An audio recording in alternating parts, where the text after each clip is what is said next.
Good evening, this is The Final Word, phoning with me, Majestic, alongside the experienced football manager and star of the small screen, Mr. Alan Pardew. We've just seen Arsenal picking up a huge 3 points at Old Trafford in the opening weekend of the Premier League. So Gunners fans, did you think that was the performance of champions? We'll also be discussing Manchester United's starting 11. More intensity, or is there still holes to fill? And all the talk before the game was about the three expensive strikers. One started, one was benched, and one wasn't even in the squad. We'll be discussing their fortunes later. So Man United and Arsenal fans, the phone lines are open right now for you. 03 717 22 3344. Elsewhere, Club World Cup champions Chelsea were held at home by Crystal Palace, who had a goal by Eberici as a chalked off by a rule that wasn't even well known by some pundits. And Nuno's Nottingham Forest swept away Brentford.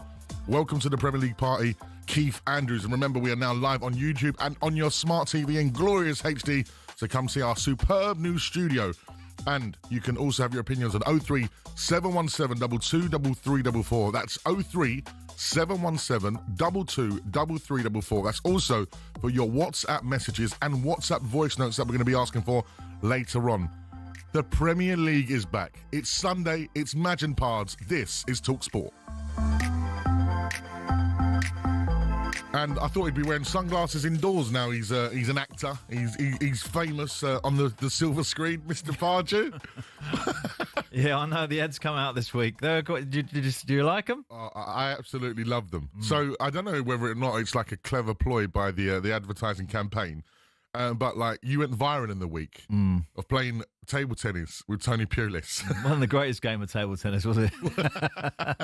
So just for a bit of context, you're now before like on the Sky on the Premier League. You're on an Uber Eats advert. Yeah, we're on Uber Eats. Yeah, and it was good fun actually. And I was with them in the week Friday. Obviously, we did the ads out in Mallorca, but Friday night we did the launch for Sky. Sky had their launch in town by Tottenham Court Road. They know all the big screens. Oh yeah. You can go and watch the screens.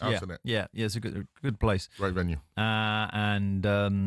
We was discussing, the new season, etc., with Sam and Tony. Very different opinions. It's strange, isn't it?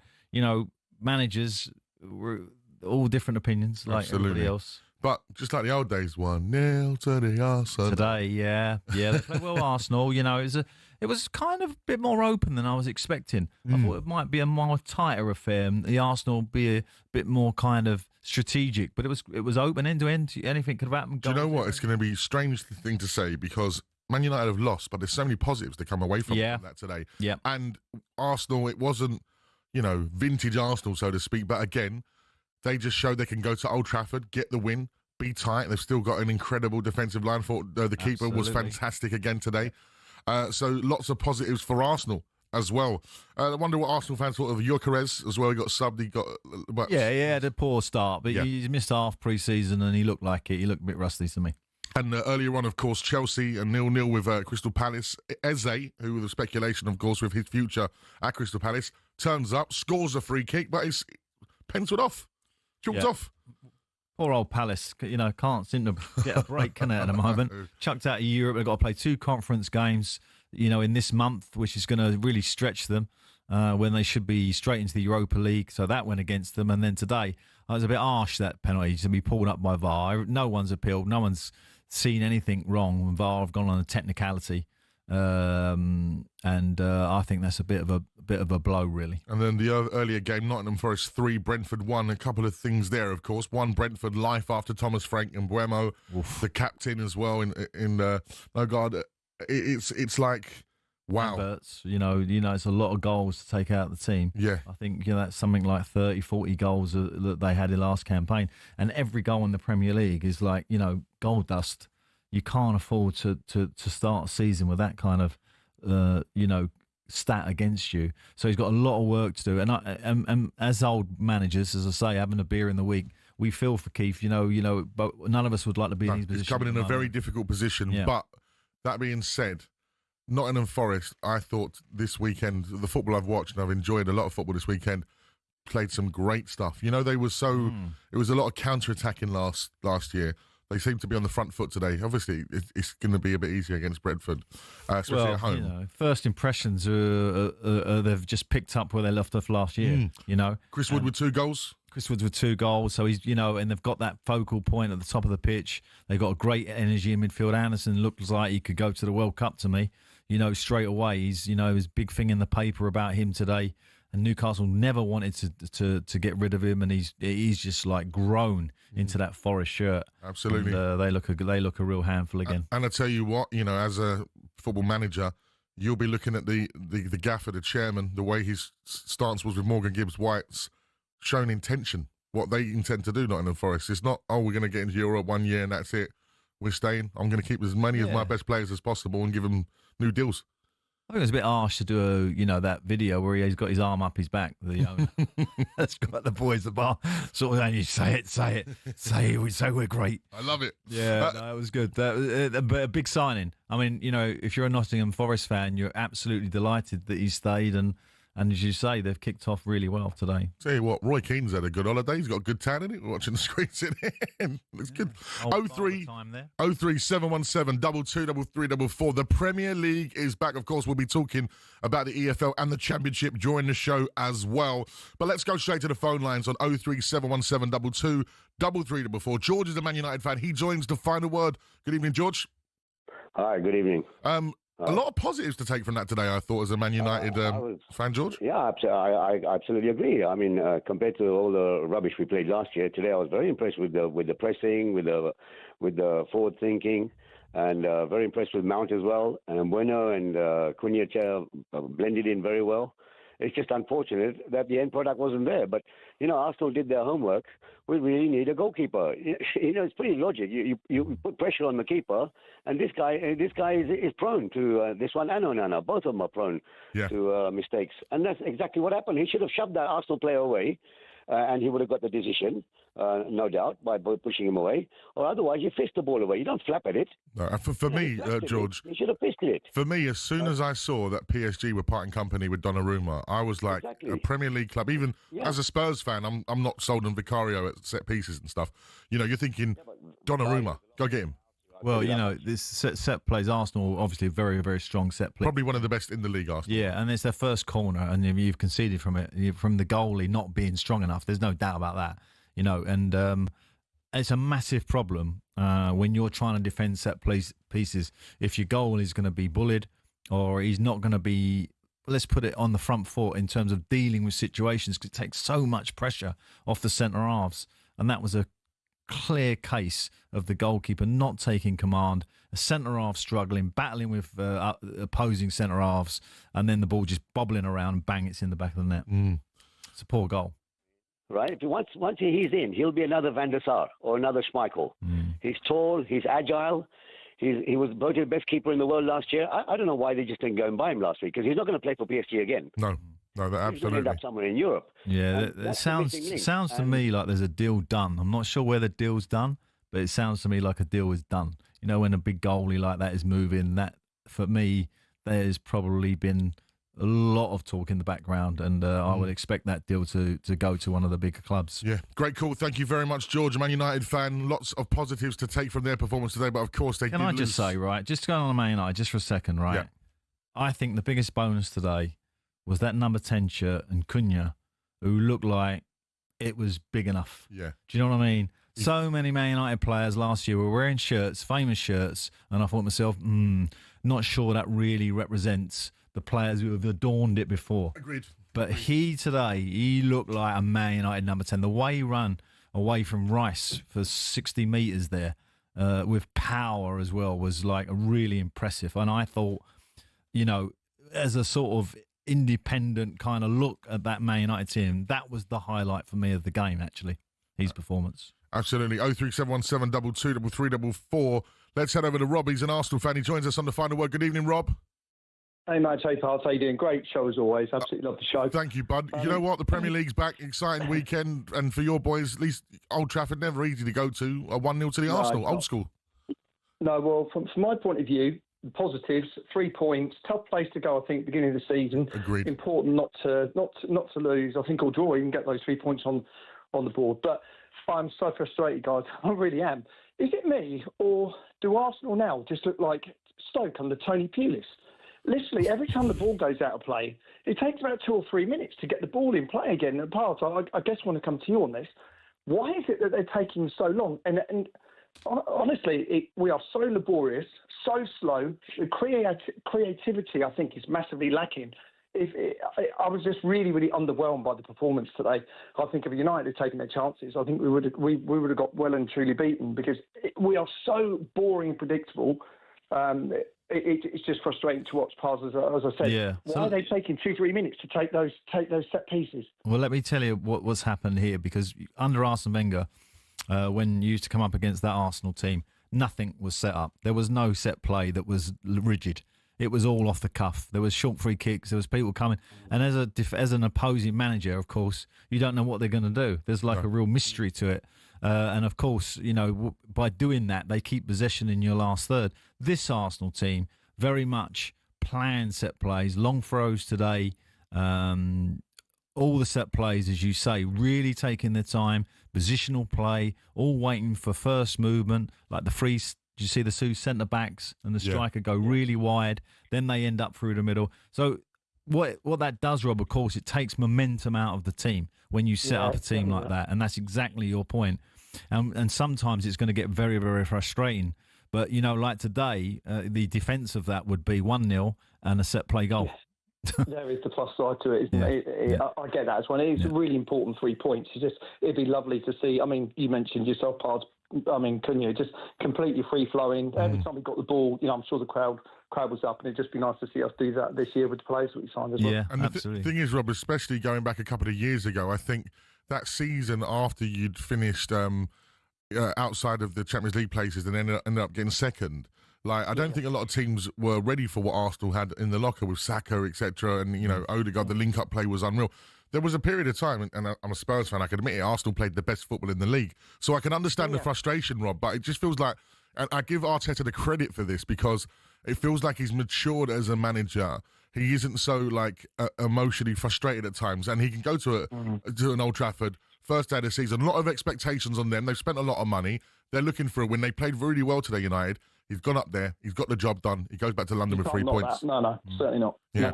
Brilliant. Cool. Thank you very much, Rob. I'm sticking up for Arsenal. What's going on, Pards? I don't know, mate. Have you had a long weekend? No, listen, the end of the day, right, it is about points on the board, isn't it? And sometimes you're never going to have a vintage display at all times. Well, I was actually surprised, as I said to you right at the start of the show, that the Arsenal setup was actually quite open. It wasn't like they were really rigid today. No. You know, there were people, you know, the 2 fullbacks were flying forward, and you're thinking, well, you're away from home, you're at Man United. So although Rob's right about the stop-start kind of set play situation, I still thought the agenda was very much like, let's go and win the game. Yeah. It wasn't like, let's just sit back.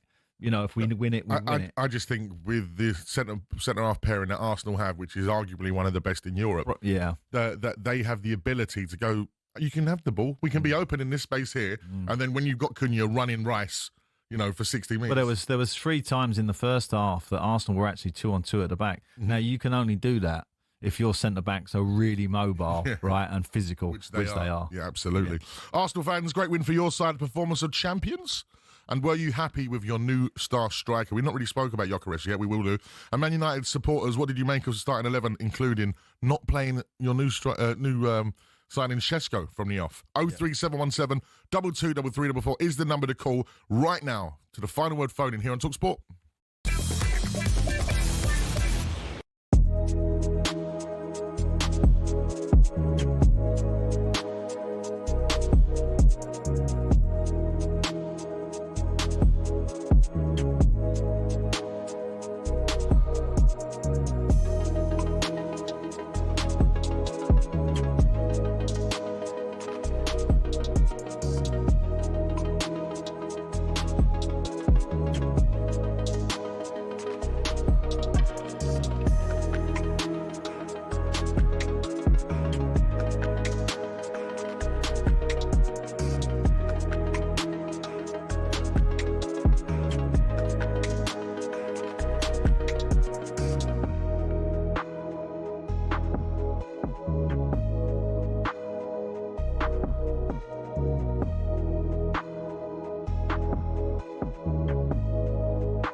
Minutes gone, it's Manchester United 0, Arsenal 1, and surprise, surprise, Manchester United have conceded from a corner, and it's an absolute calamity for the goalkeeper.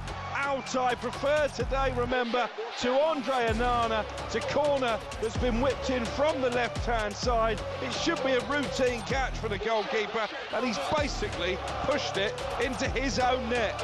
Manchester United 0, Arsenal 1. Good evening, this is the Final Word phone in here on talkSPORT with me, Majestic, and the star of the new Uber Eats adverts, Mr. Alan Pardew. Looking great on the camera, mate.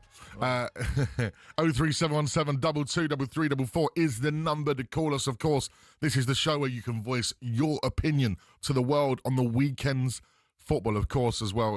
It all kicked off on Friday night at Anfield with amazing coverage here on talkSPORT and an incredible scenes at Anfield, Pards, with the tribute to Diogo Jota and his brother Andre. All through the Premier League. It's been brilliant. Great. Yeah. And seeing the scenes of Salah at the end celebrating with the cop and being emotional was, you sometimes forget that, these boys have lost a friend and they've gone out there and had to play a game Friday night and get a win. Yeah. It's such a blow to a football club to lose anybody. But a big star that he was, and he bowed him out so many times. Even the manager said, he'd like to have had him there to have put him on to change the game. It was a great performance by Liverpool and Bournemouth, by the way. Yeah. There were a lot of people tipped were going to struggle. They looked excellent. Giving Semenyo a new deal was such the right thing to do for them because I was waxing lyrical about him last season. Such a player, so good, so powerful, and not only going forward and the 2 goals that he got, which were excellent. His defensive work was outstanding. Some of his physical attributes for a wide player are the highest level, and it would be interesting because obviously, as I say, I watched it with Sam and Tony. We went to the pub after for a couple of beers. Well, we had more than a couple, to be honest. Where's my invite? Well, when Sam's there, it's more than a couple of beers. There's always a bottle of red wines out floating about. And we were all raving about him, saying that, it would be surprised to see him go just on that performance. Yeah. A highlight performance, high reel Friday night show, the first of the Premier League. He looked a player that could take a team forward, any team. Absolutely. And the tributes from the goal scorers like Ekitike, etc., all showing their respect to Diogo Jota. Even Luis Diaz scoring for Bayern Munich doing the celebration as well. So, lovely tributes to Diogo Jota and his brother Andre, of course, sadly passed away in the summer. Let's turn our attention back to today's results. If you just joined us, of course, at Old Trafford today, it finished Manchester United 0, Arsenal 1. The classic old school 1-0 to the Arsenal. A corner, very poor keeper. Let's go over to James, a Man United fan, to see his assessment of his team. Good evening, James. Hello. How are you, mate? You all right? Yeah, I'm good. First time caller here, guys. Great show. Oh, thank you very much for joining us. I'm glad your first time call is with us. James, listen, lots of positives to take from that performance today for Man United, in my opinion. Yeah, I think so. I think if you look at how we were last season, in a game like that, we'd have struggled to even stay in it, and I think we stayed in it for a lot of the game, to be honest. Well, other than the mistake parts for the goal, there wasn't that many clear-cut chances, was there? For the Arsenal, no.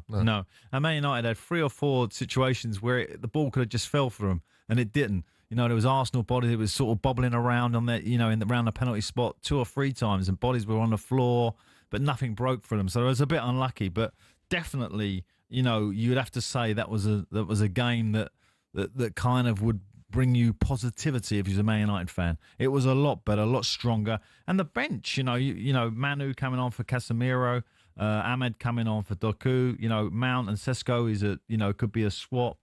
That they can strengthen from where they are even. So I don't think today was a disaster at any means, although obviously the result you'd have preferred to be different. James, do you think if Sesko started, maybe there would have been more of a sort of central threat?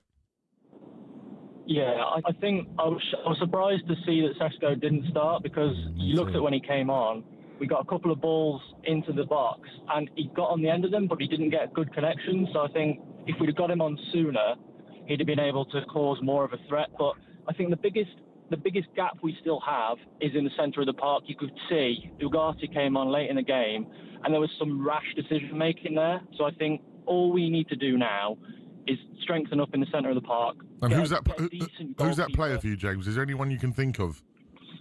I mean, Believer, he was there. He's expensive, but I think what he does is he fits the bill for Amorim and this system. He's young, he's explosive, he's got the energy. So I think he is the player, and I do think we're going to get some sort of agreement with Brighton. Not sure about that for next year. But I just don't see how that's going to fit under their, the financial restrictions they've got at the moment. Unless someone goes. So what financial restrictions have Brighton got right now for those that might not fighting Brighton, not Brighton's restrictions? You mean Man United? Yeah. It seems to me that they're up a little bit to limits. When I say limit, to do £100 million transfer, which I think that Brighton was going to cost that. You know what it's like trying to do a deal out of Brighton. They really like strong arm you. Yeah. So I think I'll be very surprised unless they get a big signing out. Hoyland, maybe, if he was to move on, maybe that would be enough room. I mean, where did he go today? Wasn't even in the squad. I feel so sorry for that young boy. He had to wear that number 9 shirt all on his own last year, more or less, carry the team. And although, he was trying to grow into it, and all of a sudden now he's like, you got to go. Do you think there's a problem with this whole moving managers every 5 minutes? Because, that hasn't helped. Yeah, because if you're not fancied by the next manager that comes in, you've got no time to develop, especially when you've been brought so young under such circumstances. That does lead me on nicely to talk about Gyökeres, who's coming for Arsenal today. Obviously, difficult on your debut, going to Old Trafford, but didn't see too much from him today. No. And then, he had a couple of moments when he trod on the ball, didn't he, in the second half, and just before he got subbed. And there was a couple of other occasions where he perhaps should have done better. He'd done a bit of link-up play that was, I thought, reasonable. But, in fairness to him, he had this long period of sitting out training at Sporting Lisbon to get the move. And I don't think, it looks to me like he needs to have a lot of work in. And maybe Arteta thought, it's best to start him, get some minutes under his belt, just keep playing him. It is sometimes the fastest way to get a player back. I actually thought when Havertz come on, it was a bit of a better outlet for Arsenal. Yeah, that was probably, I would agree with that. He looked more, as you said, match fit. When you look at I was thinking about first impressions of Havertz. He didn't do very well at Liverpool. The other night he struggled with the same sort of thing. The tempo caught him out a little bit. So, it's not unusual for big signings to have that kind of stuff. Especially coming into the Premier League. Because today we saw Cunha and Mbeumo, who are Premier League ready, look good. And I've got to do it, Pards. I've not mentioned it already for half an hour. Not mentioned any Spurs, but Kudus yesterday for Spurs, Premier League ready. And he... Well, let me tell you something about that. There is a secret to that, because obviously when you've done it at, say, West Ham, or you've done it somewhere else, Wolves, Cunha in his place, and you've been the big fish, you've been the star, right?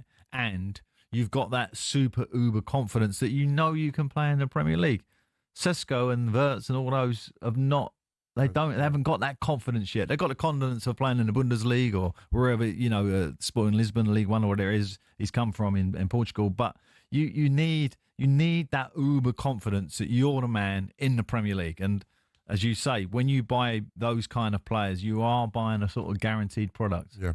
03717 22 3344. Arsenal fans, I'd love to hear from you about your new signing, Gyökeres. How do you think he performed today? It's Madge, it's Pards, it's Sunday afternoon. The Premier League is back. This is talkSPORT.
knows there are 20 managers in the Premier League, yeah? Well, actually, no. Around 3/4 of them are not managers. The terms manager and head coach are often used interchangeably to describe Premier League bosses, but they're actually two different jobs. So let's explain how and why. For years, fans referred to Mikel Arteta as Arsenal's manager, but I'm afraid technically... I don't think so, no. From his first day on the job, he was the Gunners' head coach. Let's pick a random moment in time, February 2025. Only 6 Premier League bosses actually held the official title of manager rather than head coach. Man City's Pep Guardiola, David Moyes of Everton, Ipswich boss Kieran McKenna, Southampton's Ivan Juric, Oliver Glasner at Crystal Palace and Leicester's Ruud van Nistelrooy were the only actual managers of their respective teams. Everyone else? That's right, head coach, including Ruben Amorim at Man United. He took over from Erik ten Hag, a man who had held the title of manager. Might come as a surprise that Amorim's appointment marked the first time ever that Man United had a head coach instead of a manager. But to understand why they made that decision, you also have to get what the difference is between a head coach and a manager. A manager's got a huge range of responsibilities. They're not just in charge of training and player lineups, they're also heavily involved in player sales and transfers. Critical stuff. But a head coach's role is far more focused on team training and performance on the pitch. So whereas Ten Hag was highly involved with decisions around transfers during his tenure, the intention was that Amorim wouldn't be, at least not on the same level. And as the sporting structure at Man United changed under Sir Jim Ratcliffe, people like Sir Dave Brailsford took charge of transfers instead. How all those roles play out in practice may be slightly different at different clubs though. On the other hand, the contracts of actual managers like Pep or Moyes had no limits on their job role and their involvement with transfers and contracts. But those guys are actually in the minority now, and it's a change that's happened pretty quickly. In 2019, there were only 6 head coaches in the Premier League, but by 2025 there were 14. A clear indication that more and more clubs are moving towards a model where the guy in charge is actually only really in charge on the pitch. And the way things are going, it might not be long before all 20 clubs have got head coaches, and the job position of football manager in the top flight is no more.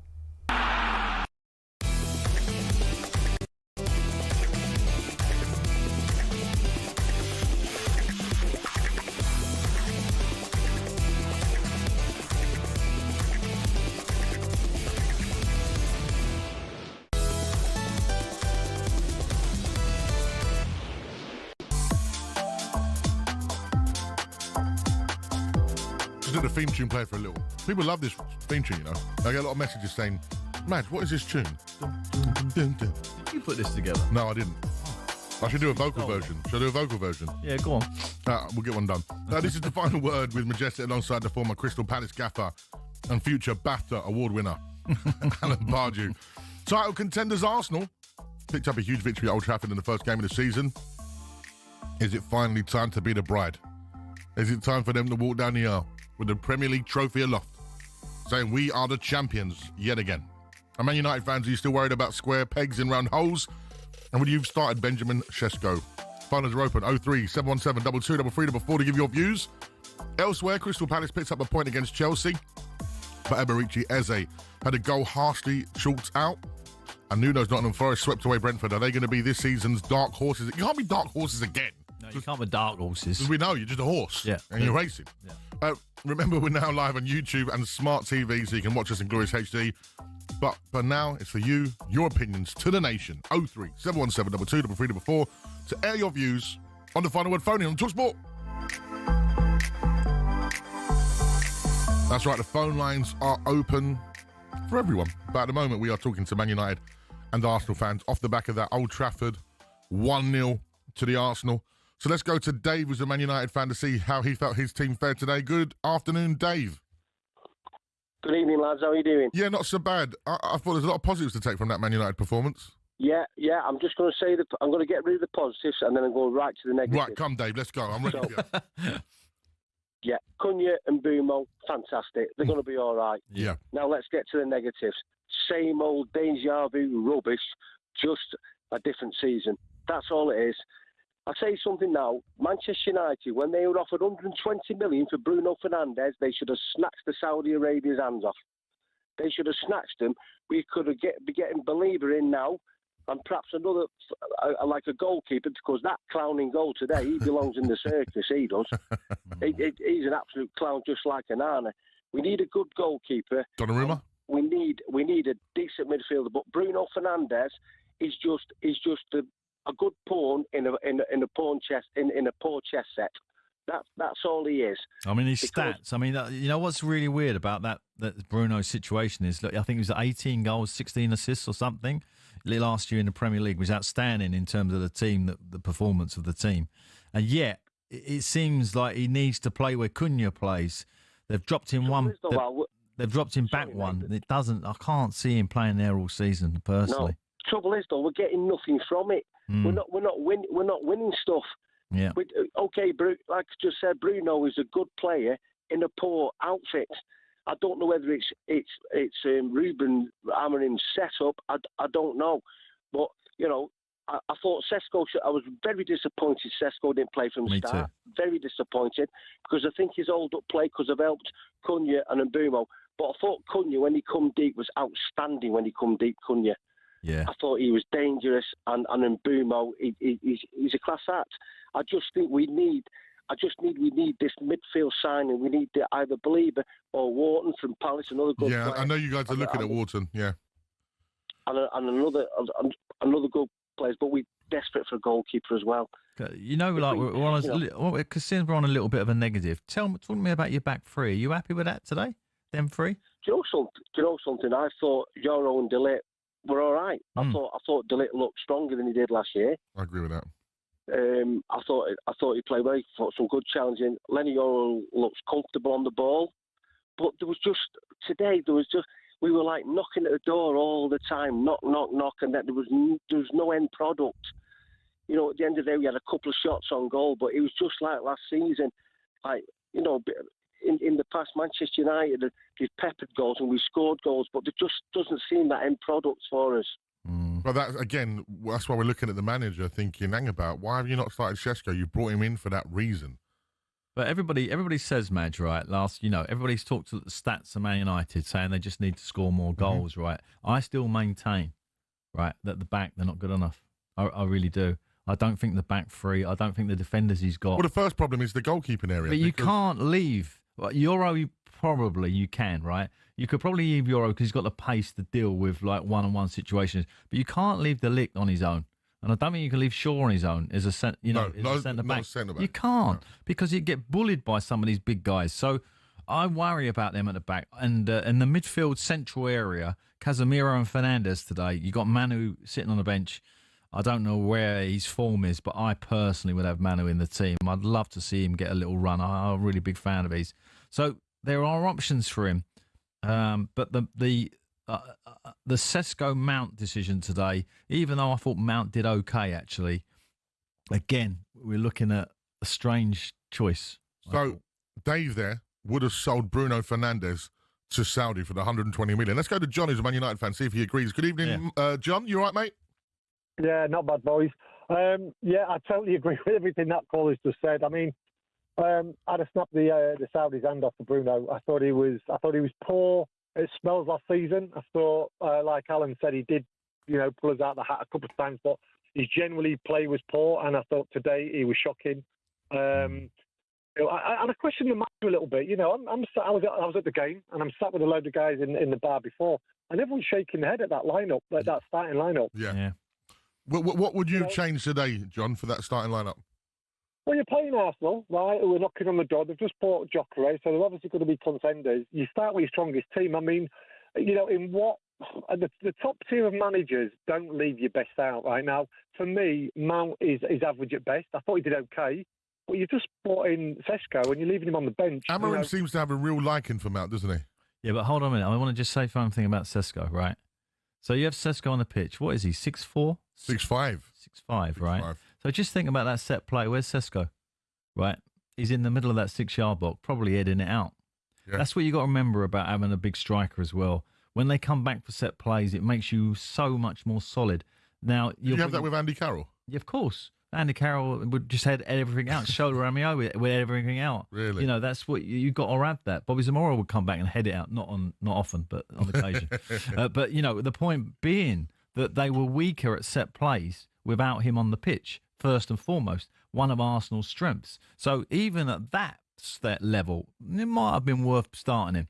just to be a bit more sound at set place. John, in terms of moving forward then, that middle of the park, do you think it needs to be addressed with another signing?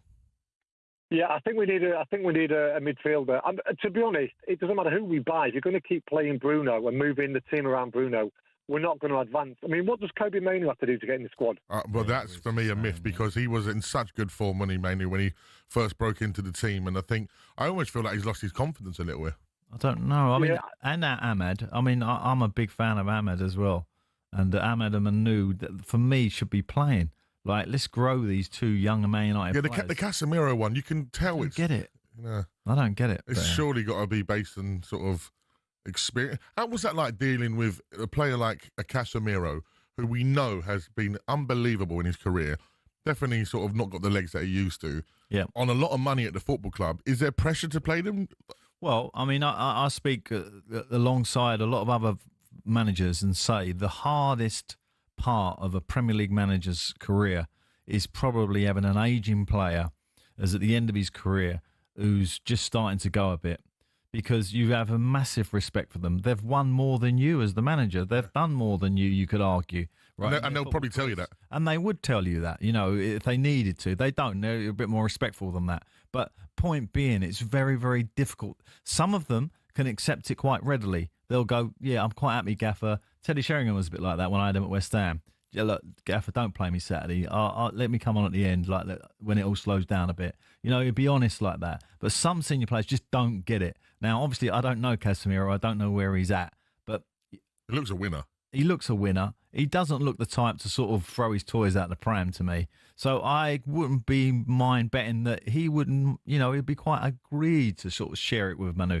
But I would like to see a lot more of Mainoo, and I'm sure you do, and Man United fans. He's a young player. Kobe Mainoo who should be an England star. He should be fighting for that. Well, he's definitely got the attributes physically. There's no doubt about that. Yeah, so it'll be interesting to see what other Man United fans think.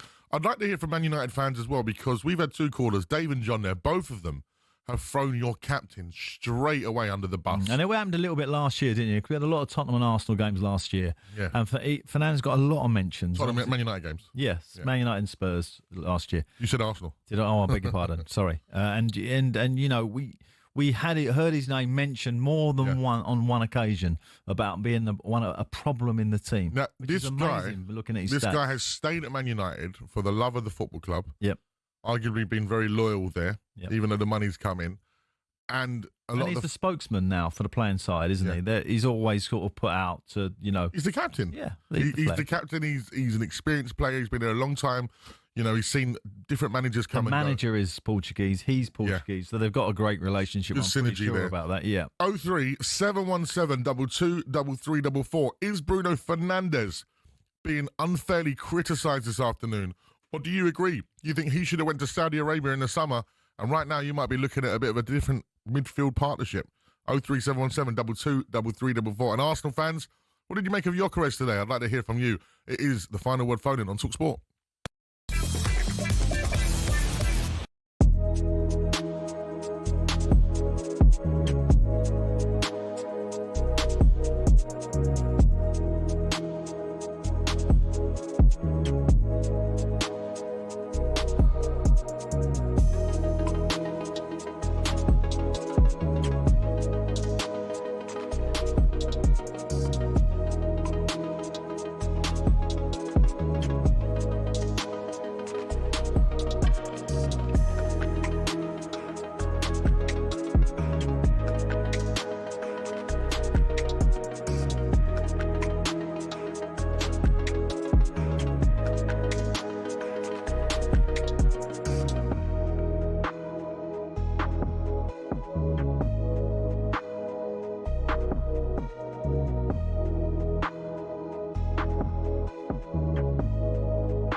That's right. It's the final word phone in here on talkSPORT with me, Majestic, and BAFTA Oscar-nominated actor. Alan Pardew. The reason, if you just join us while we're giving Pards a bit of stick about his acting today, is because he's the new face of the campaign. One of the faces, and not the new face. One of the three faces. If this was the A-team, you would be face. All I would say, it was a very interesting experience, and I can't tell you how many staff were on that campaign. You know, filming it, sound man, and all that stuff. There must have been 100 people. Incredible. Absolutely brilliant. It's Magic, it's Pardew, it's Sunday night. This is your place to be every weekend after all the actions happened. Want some stats? I love stats. So Arsenal, Man United today, Man United I'm talking about, 61% possession. Yep. 1.59 expected goals, which is pretty good. 22 shots they had, 7 shots on target, which normally gives you at least a goal at the Premier League level, maybe 2. And yet all the physical stats, Arsenal were better. Well, you could see that they were being very physical today, Arsenal, weren't they? Yeah, but run more, sprinted more, So it's strange sometimes as a manager, you look at a performance, when you're reviewing it, and you go, well, why physically have we not hit the same targets as Arsenal? You get your sports science team in, they'll come up with excuses, we had more of the ball, they had to work harder, etc. And it's hard to sometimes quantify it all, to kind of work out exactly. And sometimes the experience of being in the Premier League would tell you the answer. Do you know what I mean? And sometimes when you're a young manager, you can't really see the wood for the trees. Do you know, it's a little bit like that. Yeah. So it'd be interesting to see what Amorim takes out of that game, whether he takes that as a real positive on the technical side or a bit of a negative on the physical side. Well, there'll be loads of Arsenal fans on that long journey home from Old Trafford this evening, which leads me to say hello to a couple of friends of mine. Big shout out to the Ginger Cabbie. Ginger Cabbie? Yeah, Ginger Cabbie. Where's he from? Is he a Londoner? He's a Londoner. He's a cabbie. And he's gone all the way up there. Up the Johns. And he's with my good friend Jaggers as well. Right. Jaggers, a couple of chaps I play football with. Okay. And so they're on the way home listening to talkSPORT this evening. 03717 223344 is the number to call. Let's go over to Edward, who's an Arsenal fan. He joins us on the final word. Good evening, Edward. Hi, guys. How's it going? Yeah, not bad at all. What did you make of today's game? Do you know what, honestly, I don't get what all these United fans complaining about. I think had it not been for Raya, we'd have been 3-4-1 down at the end of the game. I thought they looked a lot sharper than us.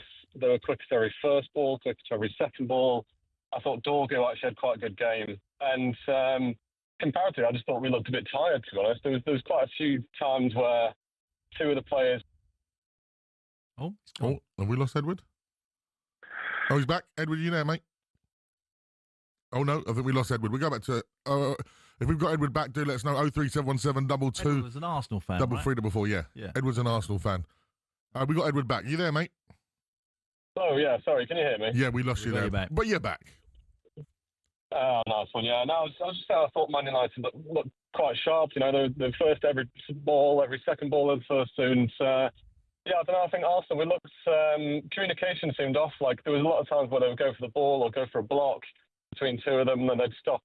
And, yeah, I don't know, had it not been for Raya, I think we'd have probably lost that game. I think the opposition get a bit of flag, but I just don't think we really played the all honesty. Do you know what? Edward raises a great point there.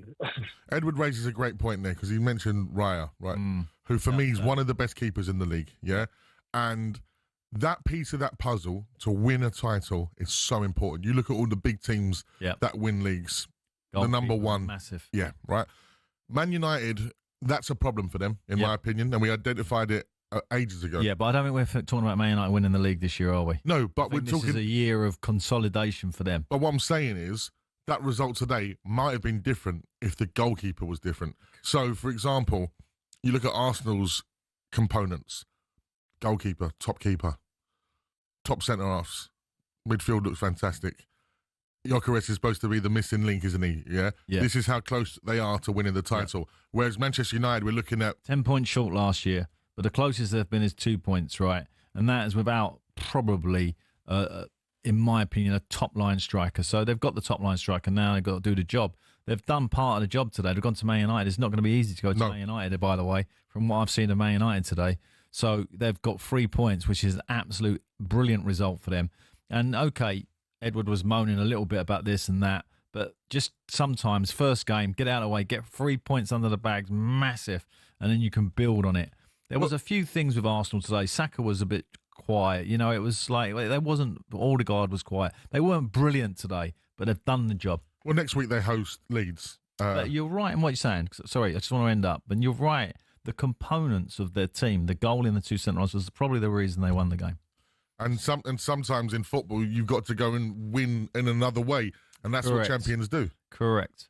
And, you know, I'm not saying Arsenal are going to be champions, but they've got the ingredients. Raya did a couple of things today, right, without actually making a save. He caught a ball once and he rolled a ball perfectly in the path of Odegaard, who was about 45 yards away. Yeah. You know, his distribution is absolutely outstanding. And that is a key component in today's game as well. Another player that was improved under Thomas Frank. Yeah, indeed. Let's go to Benji. He's a United fan. Good evening, Benji. Good evening, Madge. You all right, Alan? Yeah, all right, good, Ben. mate. Listen, I watched that game today, and I've called him Benj. I don't even know him. Well, listen, Madge, him pardon, Benj. We're all Benj, pals. all right, Benj. Listen, I came away from that as like a, you know, I say a neutral, although I'm a Spurs fan, and of course I'm looking at Man United and us as, you know, maybe competing against one another again this year, you know.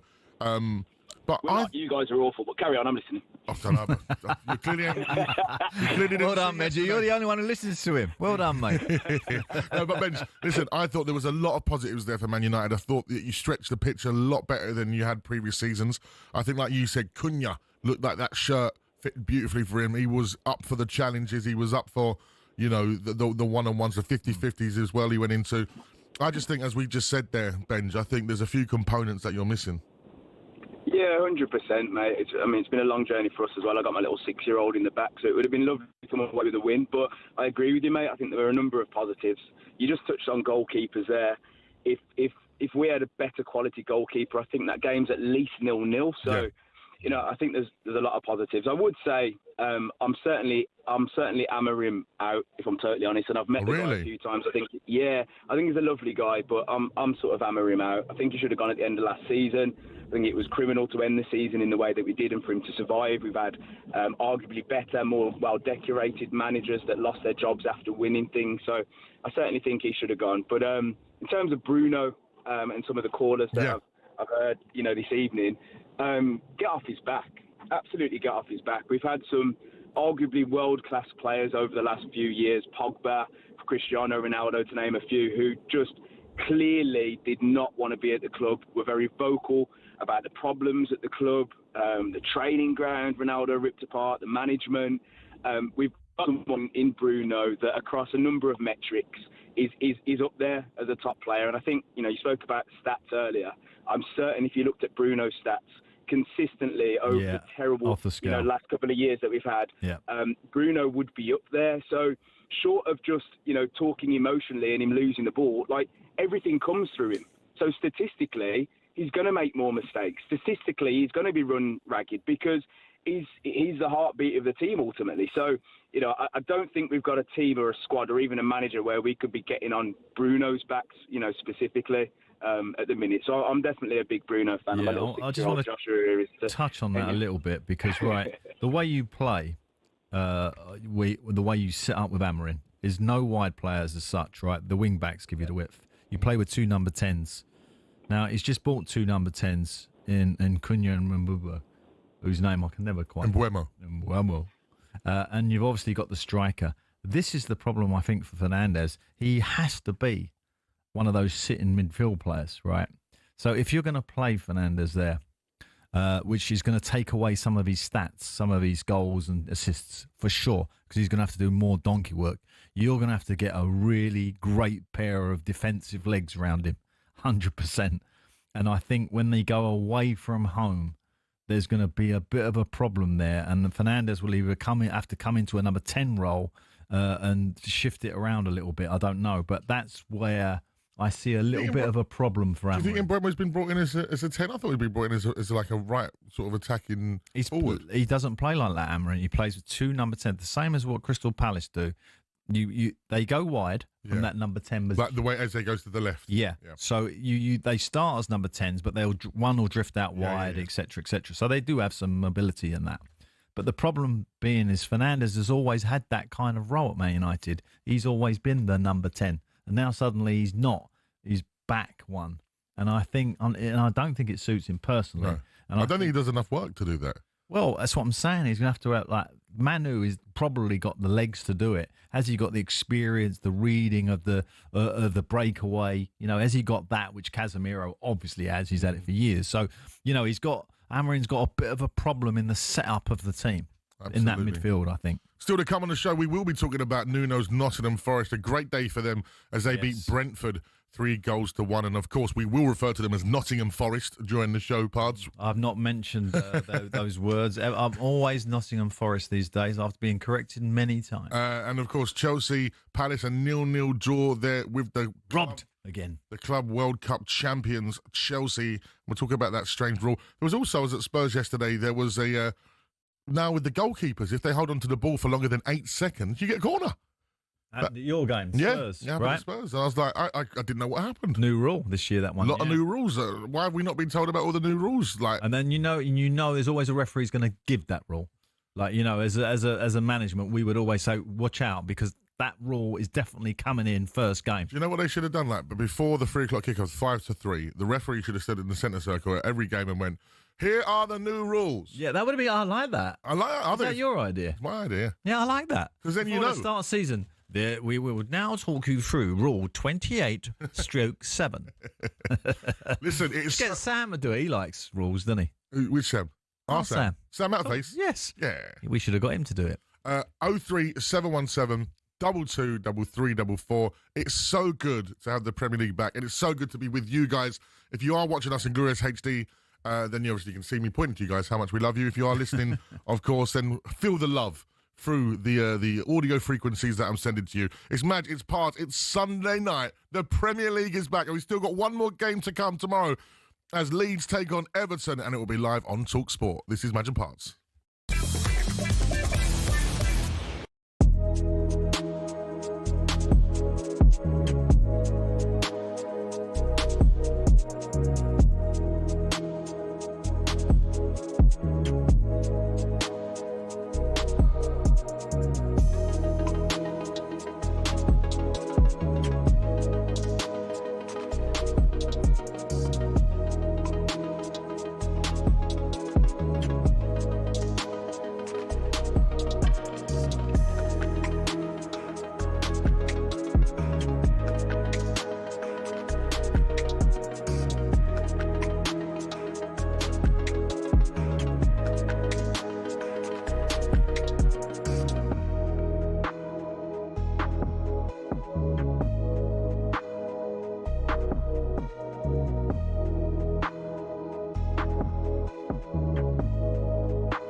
5.5 minutes played. It's Chelsea 0, Crystal Palace 1. How much longer will he be a Crystal Palace player? Eberechi Eze, we don't know the answer to that, but he has just thundered in a free kick. Darren England, the referee, though, has just made the motion that he is going over to the pitch side monitor. Here we go, we'll hear it now. Yeah, they've disallowed the goal.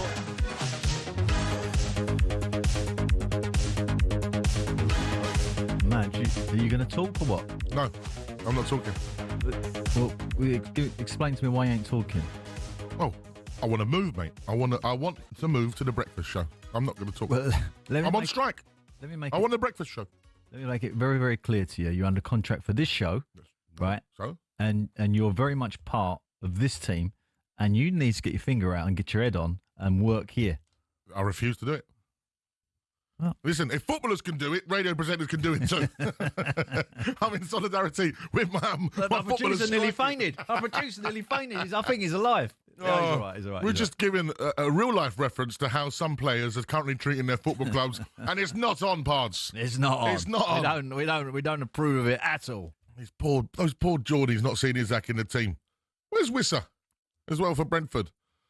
Yes, I mean, obviously the media are all over it. It's an awful story, really, for Isaac, and there's no excuse for him. None whatsoever. See Alan Shearer talking about yesterday as well with a lot he's of passion. Passionate because obviously all his close friends are Newcastle fans, and they'd fed it into him a little bit and got the fires burning in him. He's right. Alan actually reminded me of, we don't have to sell. We don't need to sell it. We don't need the money. He was getting down that road, he was wasn't almost there, wasn't Yeah. he?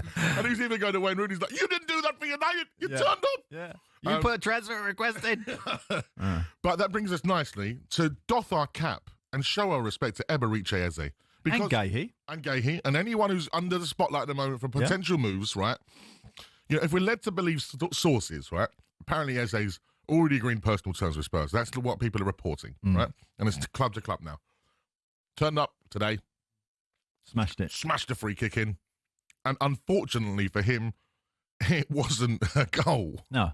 The poor old Crystal Palace having a rubber the green right against them with a Europe decision, and that decision is a tough decision. I mean, you're probably going to see during the season 20 goals where you could probably give that free kick, and it's not going to be given. And we'll come back to it at some point in the season when we find a similar model. But the bottom line is that you're right. Eze and Gahey both put themselves up for the game.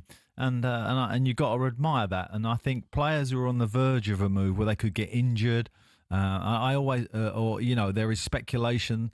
They're not quite sure. Their agents might be saying yes. It's that there's that doubt. To still go out and perform is difficult. So fair play to them too, in particular. And of course, I am available for the breakfast show still, regardless of the contract. Yeah, okay, but I think you do need to formally put a transfer request in. So the rule is where three or more defending team players from a wall, all attacking team players must remain at least 1 yard from the wall until the ball is played. Well, look, I think this rule come in because there was a point where people were standing on the edge of the wall and leaning into the wall, moving it, and then you would bend it in that gap that he had made. Yeah. And I think to stop that happening, or to give the referees a bit of room for manoeuvre, they made this 1 yard rule, which now seems idiotic to me when Gahey literally doesn't look like he's doing anything. Yeah, he's close, but he's not pushing or shoving the wall in any manner. So for what the rule was brought in for, is irrelevant to how the goal was scored. So therefore, it should have counted. And the fact that the referee didn't give it, no one appealed for it, and it's gone up to our demon in the sky, VAR. Demon in the sky, the demon in the sky who's gone, something for me to ruin. He's very close there, as Jeremy Clarkson would say. Yeah. So, Eze, of course, being linked to Spurs heavily, can Palace keep him? Well, it's a worry. We don't have to sell. There's a lot going on at Palace because there's a report today that the ownership might change again, etc., etc. So what I do know is that ultimately Palace can't really hang on to their big players. There is always a stepping stone, and I think the owner and everybody else there know that it's part of the makeup of that football club until such time as they grow big enough to be a regular top 6 team, which Nottingham Forest are trying to do, right? And Aston Villa is very, very difficult. And the more this league is like with this World Club Championship and the way it's geared up, as it's being pointed out, the top 6 are just getting away from everybody else. And I think Martin Samuel's probably the number 1 sports writer in the country has predicted today that the top 6 clubs in the country at the end of the league will be the top 6, which includes your Spurs, which you'll be pleased about. We'll talk about them later on, but as you mentioned, Forest is a great way to go on to them and their opening game of the season, 3 goals to 1 against Brentford. And I watched that game, and you know what? Just as a football fan, enjoyed it thoroughly. Brilliant movement. You know, of course, they've lost Elanga. He's gone to Newcastle. But you still forget they got Hazard and Doy. They've kept Morgan Gibbs-White, Chris Wood with 2 goals as well. You know, there's some amazing play. Anderson in the midfield has got brilliant, amazing talent. Yeah. You know, and I've been there many, many times in my managerial career at Nottingham Forest. And you know, it's not been buzzing because they've had some poor teams there, some terrible transfers, some managers that have not done well, and it's been a struggle for I don't know how many years. I can't even, you know, thinking back like off the top of my head, 10, 15 years of a real. But now there's a real buzz about it, isn't there? A real buzz, and the owner is, you know, back the club with his finance. He's strong. He's a positive sort of person, and that team looks terrific. So, you know, it's great news for Nottingham Forest fans, really is. Well, let's go speak to a Nottingham Forest fan who joins us on the show. Ed is with us. Good evening, Ed. Good evening. Alan, I totally agree with you. I think I've watched Forest now for the last 40 years, and I think based on that performance today, what a start to the season. Really good, Ed. It was fantastic. I think last season, I'll let you into a secret, fellas. I think last season was just a warm-up. I think we're going to go... I think we're going to win it this season. One second. Win the Premier League. Based on that performance, that first half, I kid you not, we would have beaten any team on the park. Do you know what, Ed? I really enjoyed watching that game, and it was such an enjoyable watch for a neutral, right? Yeah. The only thing I take into context is... Well, I've had teams for 45 minutes who look like they could win the league. Yeah. No, but the only thing to take into account, of course, it is a brand new Brentford side. It is completely brand new, isn't it? Because they've lost such a spine of the team and the manager. So they're going to be finding their feet. Debut manager, yeah. But regardless of that, you cannot take away from how good Nottingham Forest were today. And again, you know, look at Chris Wood, 2 goals already in that first game. I'm going to give you another secret as well because of my secrets with Pards history with the owner of what I know of him, Olympiacos, etc., is that he won't be silent in this next 2 weeks in this transfer window.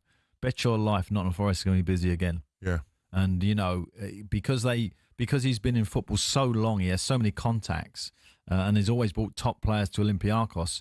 He knows the market. And he will definitely maneuver. There'll be someone come from really weird place, like Peru or somewhere, because he literally has got fingers everywhere. So it's a real good news for Nottingham Forest. Yeah, and they've already added about 100 million worth of transfer money. That's what I'm saying. They've still got room, I think. Yeah. I think. Yeah. So Ed, you know, you said to win the Premier League. Is that the aspirations and goals this year? Absolutely. And when you look at the next, I think 5 fixtures, we've got, I believe it's Palace next, we've got Burnley, we've got West Ham, we've got Sunderland, we've got Arsenal. You know, that momentum, if we carry this momentum forward, after 6 games, we could be, realistically, if those go, you know, the way we play today, based on that performance, if we're top 3, that momentum, plus a trip, you know, around Europe, why not? You know, yeah. There's nothing wrong with dreaming early. Nothing wrong with that, sir. I'm all for it. You heard it here first. Ed tips Nottingham Forest to win the Premier League. Yeah, and actually he keeps mentioning a very key word in the Premier League, momentum. Yeah. And, you know, that win today will give them momentum, and it'll be a very difficult game for Crystal Palace the next game. Absolutely. What a call. Thank you very much, Ed. Let's go to Callum, who's a Brentford fan, to find out how he feels about his brand new Brentford, really, isn't it? How are we, Callum? Not too bad. How's everyone doing this evening? Listen, first game of the season, it was always going to be difficult to go away from home. You know, new manager, a loss of some big players. What was your perception and thoughts of the game as a fan, Callum? As a fan, of course, frustrating. But look, when Thomas Frank was in charge, a similar thing happened there. You know, it got off to a bit of a slow start. He had one win in 10 games. And for me, as a Brentford fan who's supported the club for over 20 years, I have full faith in Keith Andrews and Matthew Benham for what he's done as the owner of the club over the period he has. Absolutely. I feel that we will turn this around. We've got a good squad there still. You know, of course, we've lost some big players. However, you know, we've got some great players that have come in. Henderson in the midfield, I think, is, you know, a true leader. We've seen that for both club and country. And, you know, I think, look, there's some good options across the park. Collins as a centre-back as well, I think he's incredible. Thiago today, I mean, look, he was a bit quiet in parts, but, look, he scored a good penalty. And I honestly think that Keith Andrews will lead us to Europe. I'm going to say this right now, 100%. Wow. That's a statement. But the one thing I would agree with you on is that, you know, when other clubs look at Brentford, what they do look at is the recruitment that they've done there and the marvellous job Matthew and his team, the ownership there, have done. So, you know, Keith has definitely got a great team around him in terms of talent coming in, and they'll be busy as well over the next 2 weeks. I should expect them to maybe one more go. You know, Verts might go up to Newcastle, but certainly but certainly you've got options to bring in, and they don't seem to make many errors, and I think that is, you know, the really big thing to lean on after that. Well, let's be honest, not a great result today. Yeah, and the thing is as well, the guys that they brought in, like Malambo and KOD, you know, they're young lads. Do you know what I mean? They always buy. That's their model. Yeah, and but you know, they improved, don't they? And obviously, with Keith knowing the club so well, it's going to be one of those things very similar to what the Thomas Frank model was, wasn't it? And I think what Keith's got to remember from Thomas's time is how Thomas developed those players, put belief in them. Not only is that to them as individuals, but as into the team, to make the team strong, and that's what Thomas Frank's real strength was, and that's what Keith has now got to emulate. Well, the thing is, you know, I know Callum mentioned there about leading them to Europe. I think this year for Brentford is almost like a bit of a reset, and if they can, to lose a top manager like they have, and a couple of great players, it looks like, you know, three of their biggest top goal scorers are going to go, right? Yeah. So, you know, this is definitely a season of consolidation. Yes. Stay in the Premier League. That's exactly what I was going to say, because for me, if Brentford get top 10, they had a great season. If they stay in the Premier League, they've had a good season. Yeah, I'd agree. And I think that's going to be a difficult task. Great call, Callum. Thank you so much. This is why we love this show. We get every fan from every single club in the Premier League on this show. It's not just Man United or just Arsenal or Spurs, because I'm on, or West Ham or Newcastle or Palace, your former clubs. All of you guys are very welcome. 03717 22 3344. Loads to come, including your WhatsApp voice notes. So remember, 03717 22 3344 is the number. It's Imagine Parts. It's Sunday. We're back, baby.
That's right, it's time for me to talk in my American advert voice because the NFL returns to Wembley Stadium in October as the Los Angeles Rams take on the Jacksonville Jaguars. And we have a huge competition to win VIP tickets, Parts. Coach Parts. That's right, we're giving you the chance to win 6 seats in a private box. 6 seats in a private box at Wembley Stadium, London, England, with full hospitality plus $5,000 spending money. That's 5,000 GBP. I ain't even talking bucks, baby. Here's how to enter. Ireland. For a chance to win, text the word cash to 83338 and you're in the draw. Text costs £2 plus 1 standard network rate message. You must have the bill payer's permission or enter for free by calling 0330 880 3338. All entries must be received by 25th August at 11 p.m. This is a talkSPORT limited promotion run on talkSPORT, Talk and Virgin Radio UK stations. See talksport.com for terms and conditions. Shall I do the show in this voice? I like it. Yeah.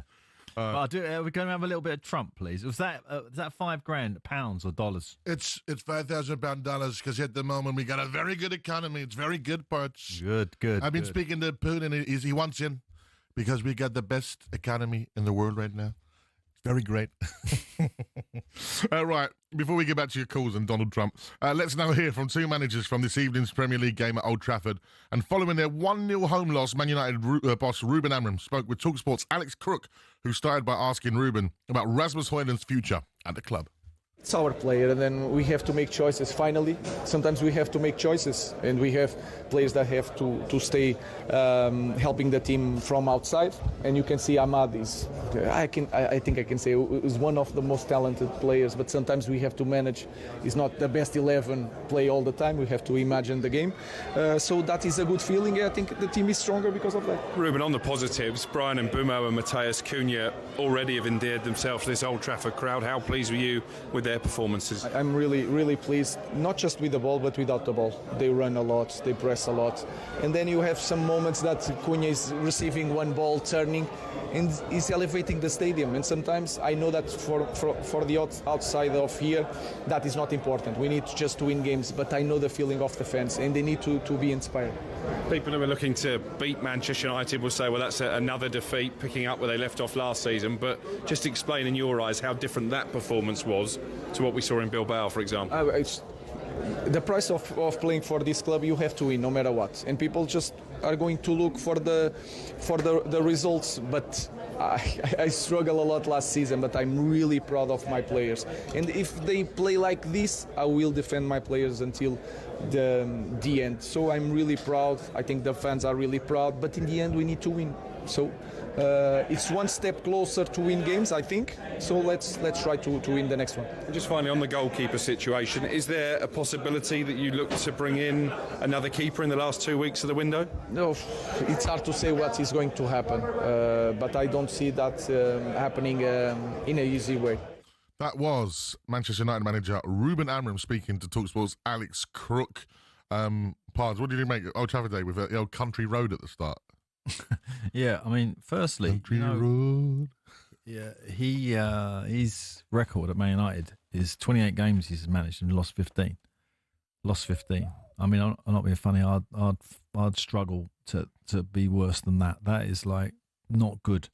And he's lost again today. His PR, the way he talks to the press is excellent. Very good. It gets in. It takes a lot of pressure off him because he deals with the press. You know, where some people get angst, or even Fergie was terrible sometimes with the press. You know, he would get his back up and he stays consistent in the aura, doesn't he? Critical. He's very good in the pressurized situations. His comments on Højlund is damning because it looks like he's got to go.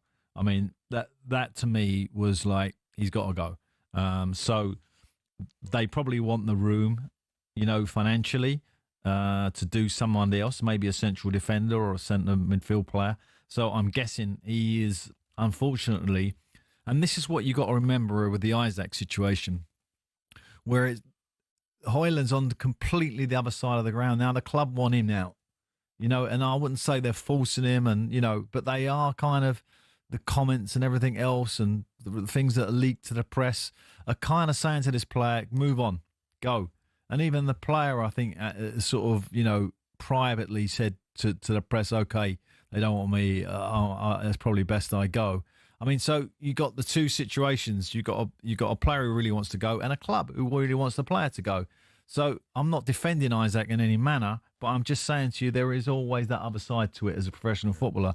And unfortunately, Højlund, who's had to carry the jersey, he's 22 years old. He's had to carry for 2 years that team as the main striker. He's had Xerxes in the background a little bit and others that have kind of chipped in. He hasn't got many goals, 14 goals, I think 62 appearances. It's not enough, but it seems harsh on him. I feel for him, that player. I do. Speaking of the other side of things, then we're going to the other side of that game, to Arsenal. And after Arsenal's win, Cookie caught up with the Arsenal gaffer, Mikel Arteta, and asked what he made of the game. Great result, obviously. I think the first game of the season, you come to Old Trafford. When you sense and feel the momentum that they are trying to build with the new signings, with the ambition that they had for the club, and you come here and win, and win in a way that probably doesn't reflect our best version of it, but it reflects a version that we have the hunger and the desire and the ability to win under difficult circumstances, and I'm really pleased with that. Not unusual for you to score from a set piece. I just wonder, was that an area that you targeted because it's been a problem for Manchester United in terms of defending corners and free kicks? Well, we always target obviously the weaknesses of the position, and there were others that we had today a massive opportunity to exploit, and we didn't, because the last ball or the previous ball to the last, it wasn't in the right time, with accuracy to really hurt them, but that's part of the game. A lot's been made about the strikers that have come into the Premier League this summer, but defensively, do you feel like your back line could give you the edge over the course of the season because you managed the game so well, even when by your own admission you weren't at your best? Yeah, well, I think that's something critical, and we've been exceptional in the last 3 years. I think our record speaks for itself, but we want to maintain the things that we are top and improve the little margins that we have in other areas. Just last one from me. 2 weeks to the window left. You've always had a busy summer. Are you happy with the squad as it is, or do you think you'll strengthen more? I am happy. I think there will be movements in the last few weeks, like there always is, especially with some players that they will have to move, so let's see what happens. Brilliant stuff there. Alex Crook with Arsenal's winning gaffer, Mikel Arteta. talkSPORT is your home for live Premier League football with games every Saturday at 12:30, as well as Friday and Saturday nights and Sunday lunchtimes. And our live action continues this Friday as West Ham take on Chelsea. And talking of West Ham, we will be speaking about them next. So come on, you Irons, Hammers fans, where are you? If you want to talk to your former gaffer about your current side, then give us a call, 03 717 223344. Lots to talk about when it comes to West Ham today. It's Madge, it's Pards, it's Sunday. It's the final word on talkSPORT.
Everyone knows there are 20 managers in the Premier League, yeah?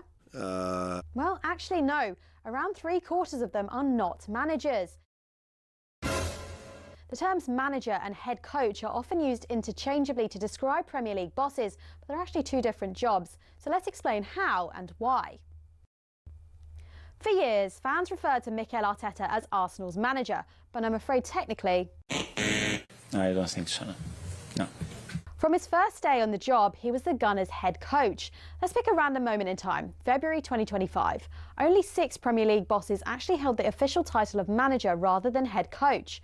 Man City's Pep Guardiola, David Moyes of Everton, Ipswich boss Kieran McKenna, Southampton's Ivan Juric, Oliver Glasner at Crystal Palace and Leicester's Ruud van Nistelrooy were the only actual managers of their respective teams. Everyone else? That's right, head coach, including Ruben Amorim at Man United. He took over from Erik ten Hag, a man who had held the title of manager. Might come as a surprise that Amorim's appointment marked the first time ever that Man United had a head coach instead of a manager. But to understand why they made that decision, you also have to get what the difference is between a head coach and a manager. A manager's got a huge range of responsibilities. They're not just in charge of training and player lineups, they're also heavily involved in player sales and transfers. Critical stuff. But a head coach's role is far more focused on team training and performance on the pitch. So whereas Ten Hag was highly involved with decisions around transfers during his tenure, the intention was that Amorim wouldn't be, at least not on the same level. And as the sporting structure at Man United changed under Sir Jim Ratcliffe, people like Sir Dave Brailsford took charge of transfers instead. How all those roles play out in practice may be slightly different at different clubs though. On the other hand, the contracts of actual managers like Pep or Moyes had no limits on their job role and their involvement with transfers and contracts. But those guys are actually in the minority now, and it's a change that's happened pretty quickly. In 2019, there were only 6 head coaches in the Premier League, but by 2025, there were 14.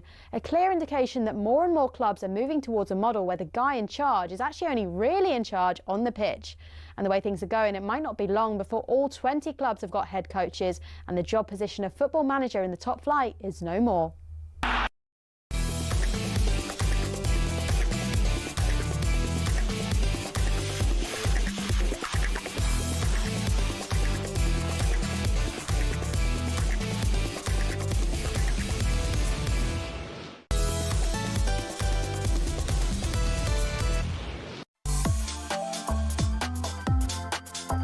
I don't know if I'm still striking or not. I'm not striking, I'm here.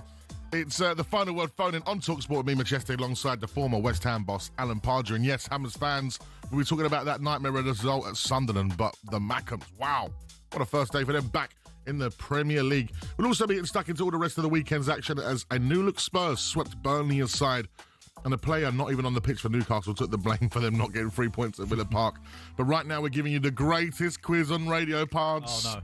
It's the Mystery Footballer song quiz. There's 3 songs in total which will lead you to the player. Remember, it could be the clubs he's played for, his squad number, a nickname, or even a physical feature. So my selector, DJ Kitch, let's drop song number 1.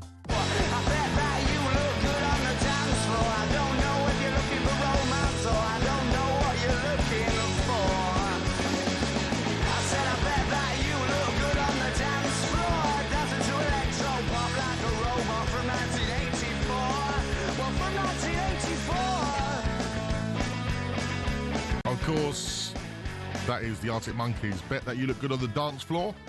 Where are the Arctic Monkeys from? Sheffield. Correct, Still City, yeah. Oh, wow. From Sheffield. That. So that might be part of the clue. I don't actually know. I'm just putting that out there. Sheffield, tough old times up there. I know.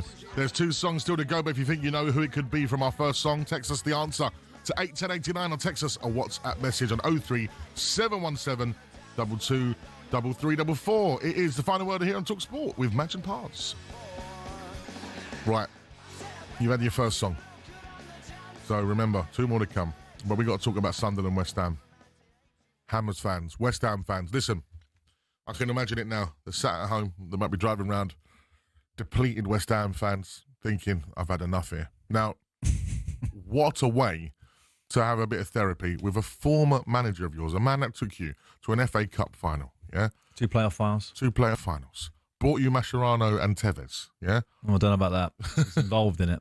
Well, yeah, officially I did. You did. Yeah. Who's the man next to him in the picture? Me. Unveiled by the Pards. Yeah. So it is your chance to speak to the gaffer. You might even want him back. 03717 223344 this morning. Vice Chair of West Ham, Baroness Karen Brady, joined Sean Custis and Henry Winter on talkSPORT's Sunday edition. And this is what Karen had to say about under pressure West Ham boss Graham Potter. Graham is a forward-thinking manager. He's sort of calm under pressure. He's very detailed in his approach. He's a great manager of players. He builds a special relationship with players and they understand where he's coming from. And he has a modern mindset. And all of those things mean that it does take some time to put a team together, to get the team playing the way that you want. I mean, West Ham is not a club that panics about its managers. We tend to support people, stick with them and see it through. I really hope he does well. He's a pleasure to work with. He's incredibly professional. And I know the players respect him. I know his relationship with the players is good. I know he'll be sitting down with them today to have a long, hard think about what went wrong yesterday, expecting a reaction and expecting to put it right. That was Baroness Karen Brady, the Vice Chair of West Ham, talking to Sean Custis and Henry Winter on the talkSPORT Sunday edition. And, of course, you can listen back to that show on the talkSPORT app. I want to ask you a few things, Pards. Well, first and foremost, right, that's a real kind of statement of intent for Potter. I mean, it's a backing. Big time. Yeah, it's not often a chief executive of a football club will come out and say, be as strong as that. So that's a good thing. And they are quite kind of like that at West Ham. I mean, West Ham managers, long after I've gone, have been under massive pressure there, and they have stuck with them. I think they're not a sacking club as such. And obviously, we're only talking about one game here. I'm not, but I know West Ham feelings at the moment. Fans, that is are very angry about, where the club is going. Actually, yeah. I'm intrigued as to how she has got such an insight into his relationship with players, and I know for a fact he's a great manager. I know for a fact he's got relationships with the players. Like, I'm impressed at how hands-on she is. Well, I'm not so sure she would know that. I mean, really? Well, how is she going to know? She said it. She's not in the dressing room. But she said it. Well, I'm guessing somebody said it to her, and she will have kind of people in and around the training ground that some might say, for example, a staff member say, "Oh, Potts is brilliant with the players, blah blah blah. He's got a great relationship with them." That kind of feedback, I'm pretty sure she does get. I mean, I know Potts. I've had him as a player. I think everything she says is true about him. He's total professional. He just can't seem to get it going. I mean, his record, I think it's 5 wins in 20 games. That stat is enough to keep you in the Premier League. But of course, West Ham fans are, their ambition and the way they look at things is a much higher than that. They kind of West Ham fans almost like, we can compete with Spurs, we can compete with Arsenal. That's really where the mentality is. In Bowen at the top of the pitch, they've still got one of the best players in the country, in my opinion. Really, you're rating him that high? Yeah, I love Jared. Standing player, and he did some great things in the game actually. But Sunderland, that was always, if someone said to me, which fixture wouldn't you like to manage at the weekend? It would have been Sunderland away, right? Because the first game back in the Premier League, that stadium, I don't know if you hear any sort of commentary from it or see it on the TV. It's alive, that stadium. It's one of those. And they've been waiting for that moment for years. Massive. It was always going to be, for me, a very, very difficult assignment. And so it turned out. But I'm pretty confident and I'm hoping that Potts gets that right over there. Almost a 10-year hiatus for Sunderland out of the Premier League. Yeah. Massive club, as you said, huge fan base. It was always going to be difficult. And that's why it brings us on nicely. But he's talking before, right? And your new stadium, how many nights have you had there so far that have been absolutely electric? Only a couple. 5, 3, 4. Yeah. It's hard, isn't it? You don't get many nights. And that was one of those yesterday. That was one of those electric, I could tell. And when you get a stadium like that, and Sunderland very much, and like Newcastle can be, mate, all stadiums have their sort of times. Some stadiums have it more often than not. Anfield, Celtic, that sort of passion, that comes from the stands. And, that is something that Sunderland need to feed on and need to use to their advantage to stay in the Premier League very much.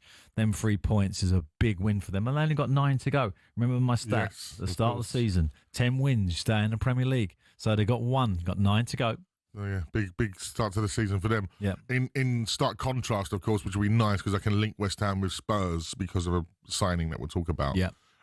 Burnley come up. Scott Parker, former Spurs player. You know, they've got beaten 3-0 at the Tottenham Hotspur Stadium. Good performance. Great for Thomas Frank to get off the mark. 3 goals, clean sheet, lots of positives. And as Scott Parker said after the game, this is the difference in the level because Burnley did grow into the game in the first half after the goal that we scored. And if they took their chances, all of a sudden it becomes a different game. They didn't. And all of a sudden, the quality that Spurs have punished them. And they went and won 3-0. Key to that game yesterday was Kudus. Now, West Ham, like you said, who look to compete with a Tottenham, etc., correct, have sold their best player, arguably. Yeah. I think Karen actually was putting it down to the financial situation they was in, that he more or less had to go. Really? Yeah, to kind of keep the finances in an even structure.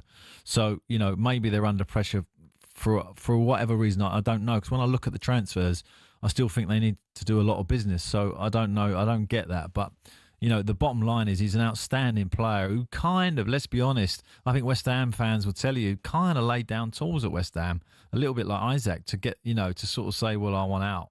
And that's always difficult because, you know, when you're in those middle area clubs, when they're looking at the top clubs and they're getting them phone calls, then there is a tendency for that drop-off to happen. Yeah. But, you know, fair play to him. He's picked himself up. And as you say, going down the outside, was he? Which would be nice to see a Spurs player taking people on. Was he like that? Isn't this the thing, Paz, that we talked about? Remember when we went over to the Crystal Palace game and we watched that? Yeah. And we was like, the only real bright spot was being Maddison with only creativity. Every time we go down wide, we come back inside and we recycle the ball. Kudus, on both occasions for the assists, bit of magic, bit of speed, gets away, great cross with his weaker foot. Yeah. And we got to talk about Richarlison with both of those finishes. The second one was outstanding. Where's he been? Yeah. So that was Brazilian. But a lot of people who have sort of doubted Richarlison, I'm someone that's been a fan of his in terms of his work rate, and I just think he's a player that needs an arm around him. He looks like that kind of guy. 16 Premier League starts, 13 goals. That's not a bad stat. I'm a fan of his. I think it's evident, even though that stat's really kind of impressive, I don't think he's like a poacher kind of finisher, is he? He kind of gets good goals, like, you know, technically great goals. I'd like to see him get a few more tap-ins, if I'm honest. But he looks like he's got the nod. And after those 2 goals, he's certainly going to start the next game, isn't he? Yeah, well, this is the thing. It's going to create competition for Dom Solanke, and that's what you want in a football sort of competition. Just to look back at the West Ham situation, and of course, you know, you look at the financial fair play element of the Kudus deal. They've spent the best part of, 82 million on they brought the goalkeeper from Leicester from the Championship for 20 mil. They've got the new fella from Slavia Prague, I think, he come in for about 22 mil. And then the big money signing, of course, was the Todibo, the one guy from Nice. That was about 40 million. So that's about 80-odd million. Yeah. So Kudus, 60 million or whatever it was. There you go. You know, there's your balancing. But then there's still got to be space for them to buy more and probably but you know, Callum Wilson and Carl Walker's on the free as well. Of course, but that still adds up. Yeah. You know, that still adds up to wages that, you know, you have a wage bill that, you know, has a kind of limit to it. And they probably up and around that, I should think. But, you know, the way they spread the contracts now, where you spread it over 4 or 5 years, the payments, it's very difficult, even with transfers, right? Even for people in the game to quite understand where the balance of the books are, because the way they've structured the deal, you might not be party to, or it's not official yet. You know, they haven't released their accounts. So, you know, some of those deals might only cost £10 million this year or in this financial year. So it's difficult to know exactly where they are. But, you know, you have to take Karen Brady by a word to say that Kudus had to go because of financial pressure. But you don't sell them to people like Tottenham. Well, personally, you know, speaking as a bit with my West Ham out, I was really disappointed to see him go. I could see the sense in it, though, because it did look like he made it happen to a degree. And he said Spurs was the only one for him. And he's not the only one, is he? We got lots of that going on. It's a really unfortunate part of the game at the moment. Well, 03717. And you even started it today with your breakfast show nonsense, and I don't want to hear it from you again. 03717 223344. Get me my move to Superstar Breakfast. I can see it now. Big Madge. You know what time you got to get up? You got to get up 4:30, 5 o'clock. You finished by 10, you? You ain't stopped. You ain't even stopped the last job. No. To 3:30. 03717 Spinning the discs. 223344. You get a hotel room and some toast. It's Madge's Pardew Sunday night. West Ham fans, I want to hear from the Hammers. I want this phone board full of hammers right now.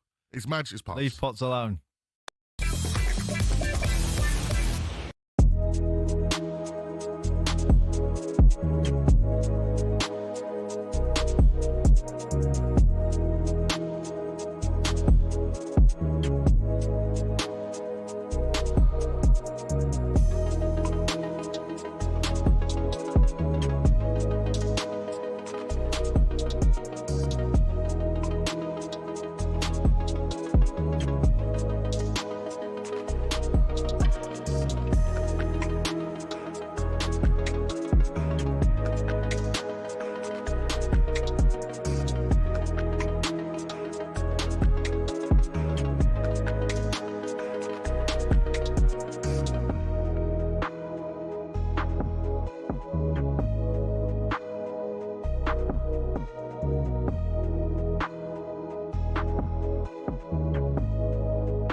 If you're the tallest, the smallest, if you beat them all. If you're the fattest, the thinnest, if you always win. If you're the fastest, the slowest, if you really go. Record breaker.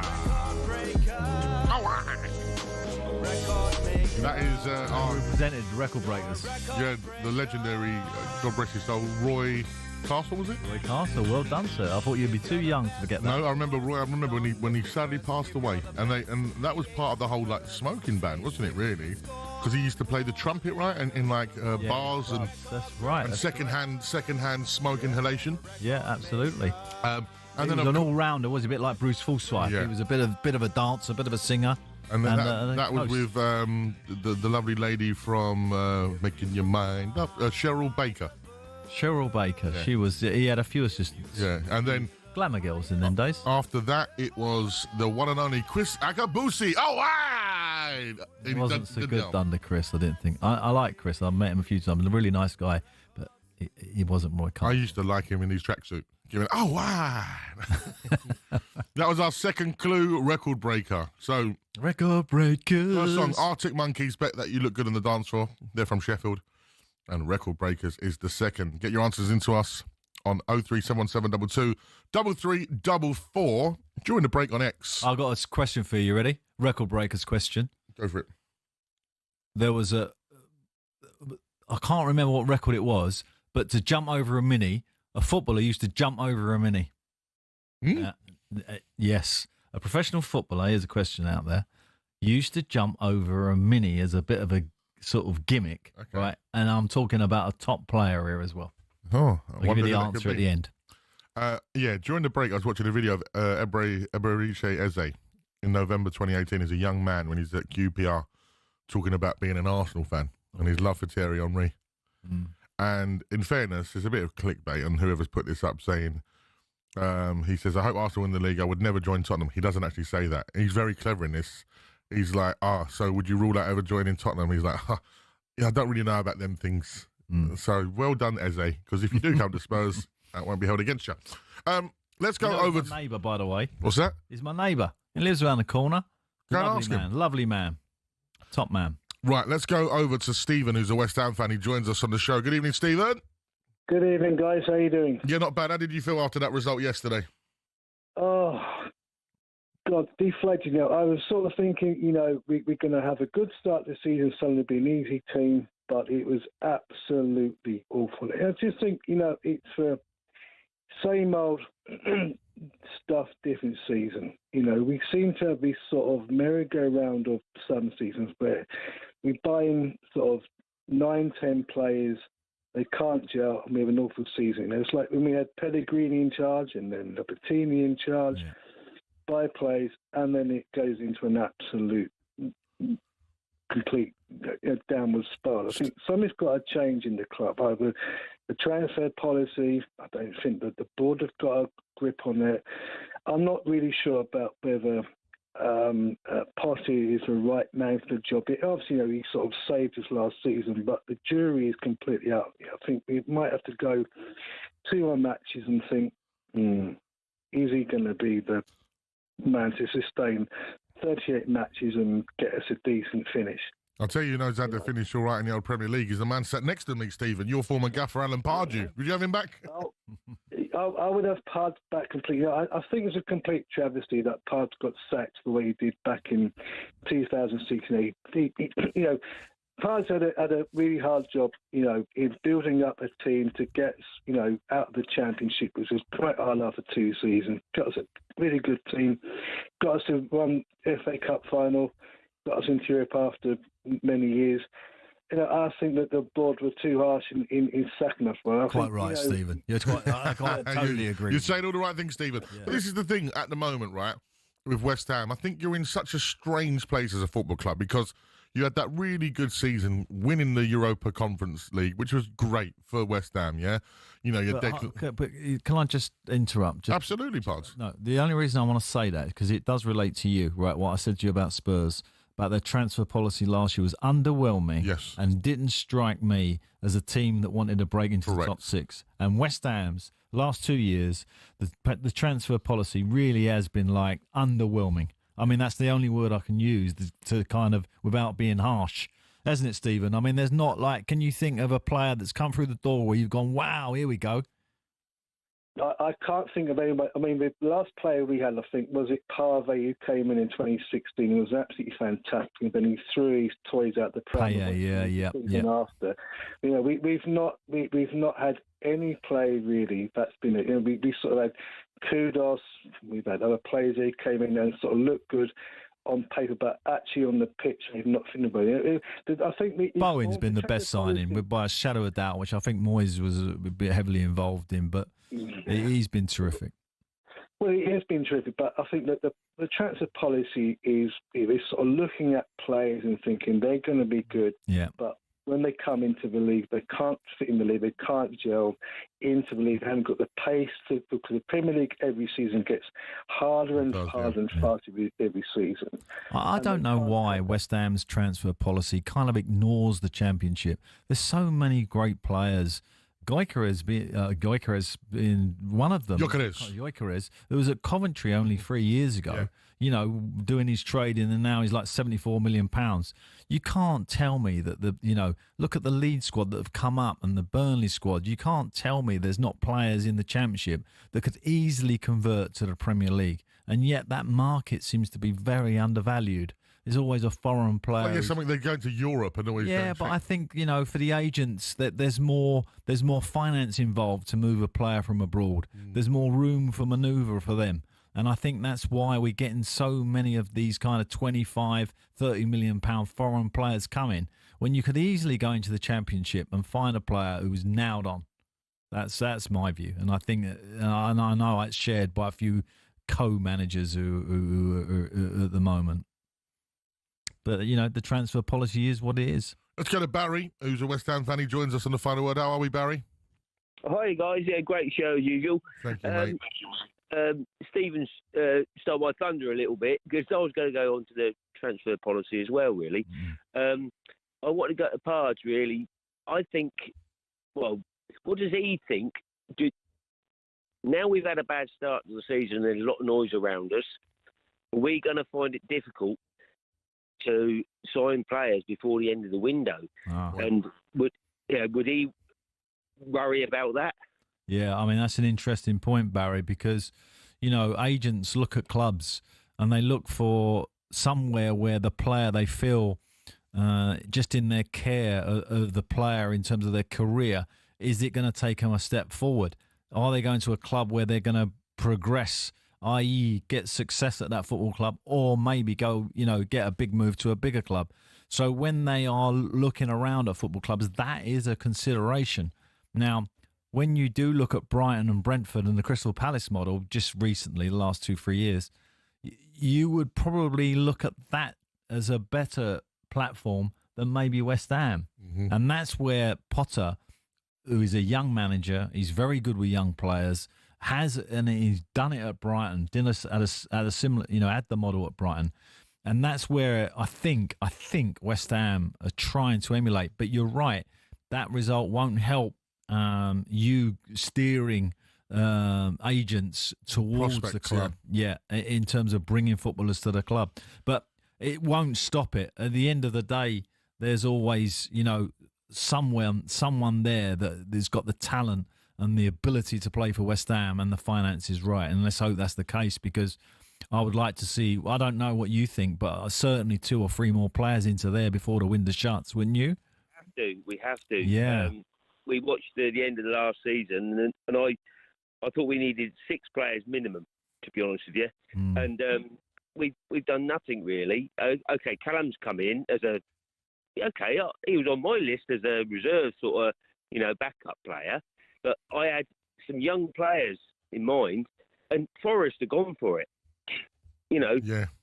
Yeah, McAtee and the lad from McAtee is a great signing. I don't know if that's done. Is that done, that deal? But he's an outstanding player. Yeah, it's a done deal.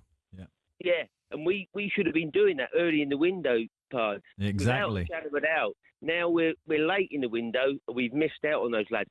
The other one is the lad from Liverpool. Yes. Elliot. Yep. Elliot. Yeah. I think he's ideal for West Ham. He's another Joe Cole. Perfect. Absolutely perfect for West Ham. But, that boy... I don't think Harvey's got the aspirations to go to West Ham, unfortunately.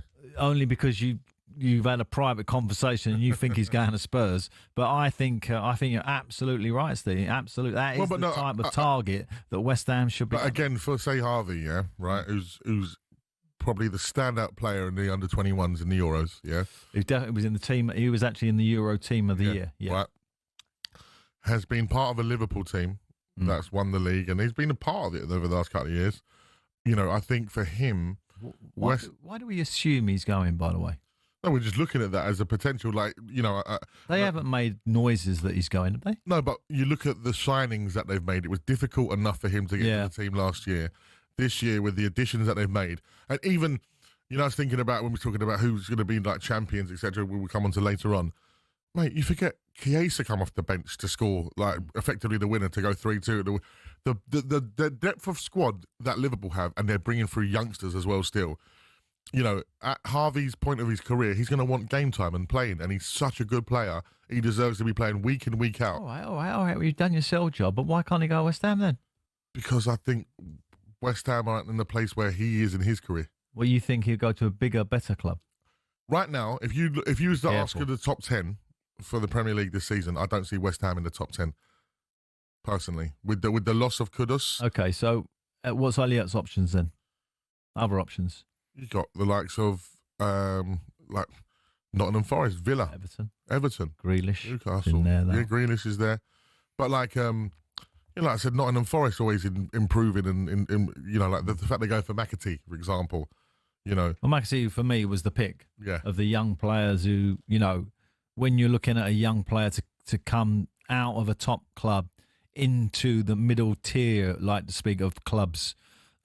He was the take because he definitely has got the talent and the technical ability to take you somewhere. And the fact that Harvey came from Fulham, go back to Fulham. I'd love him to be back at Fulham. Yeah. I'd love him to be at West Ham too. Yeah, but again, I think that's... Anyway, we're getting lost here a little bit. Let's go back to the point. Absolutely right. West Ham got to do some business. They've got to do a lot of business in my opinion. And I think Potts definitely... Although he'll be putting some fires out Monday morning, particularly with the media who all gunning for him a little bit already after just one game. As they do.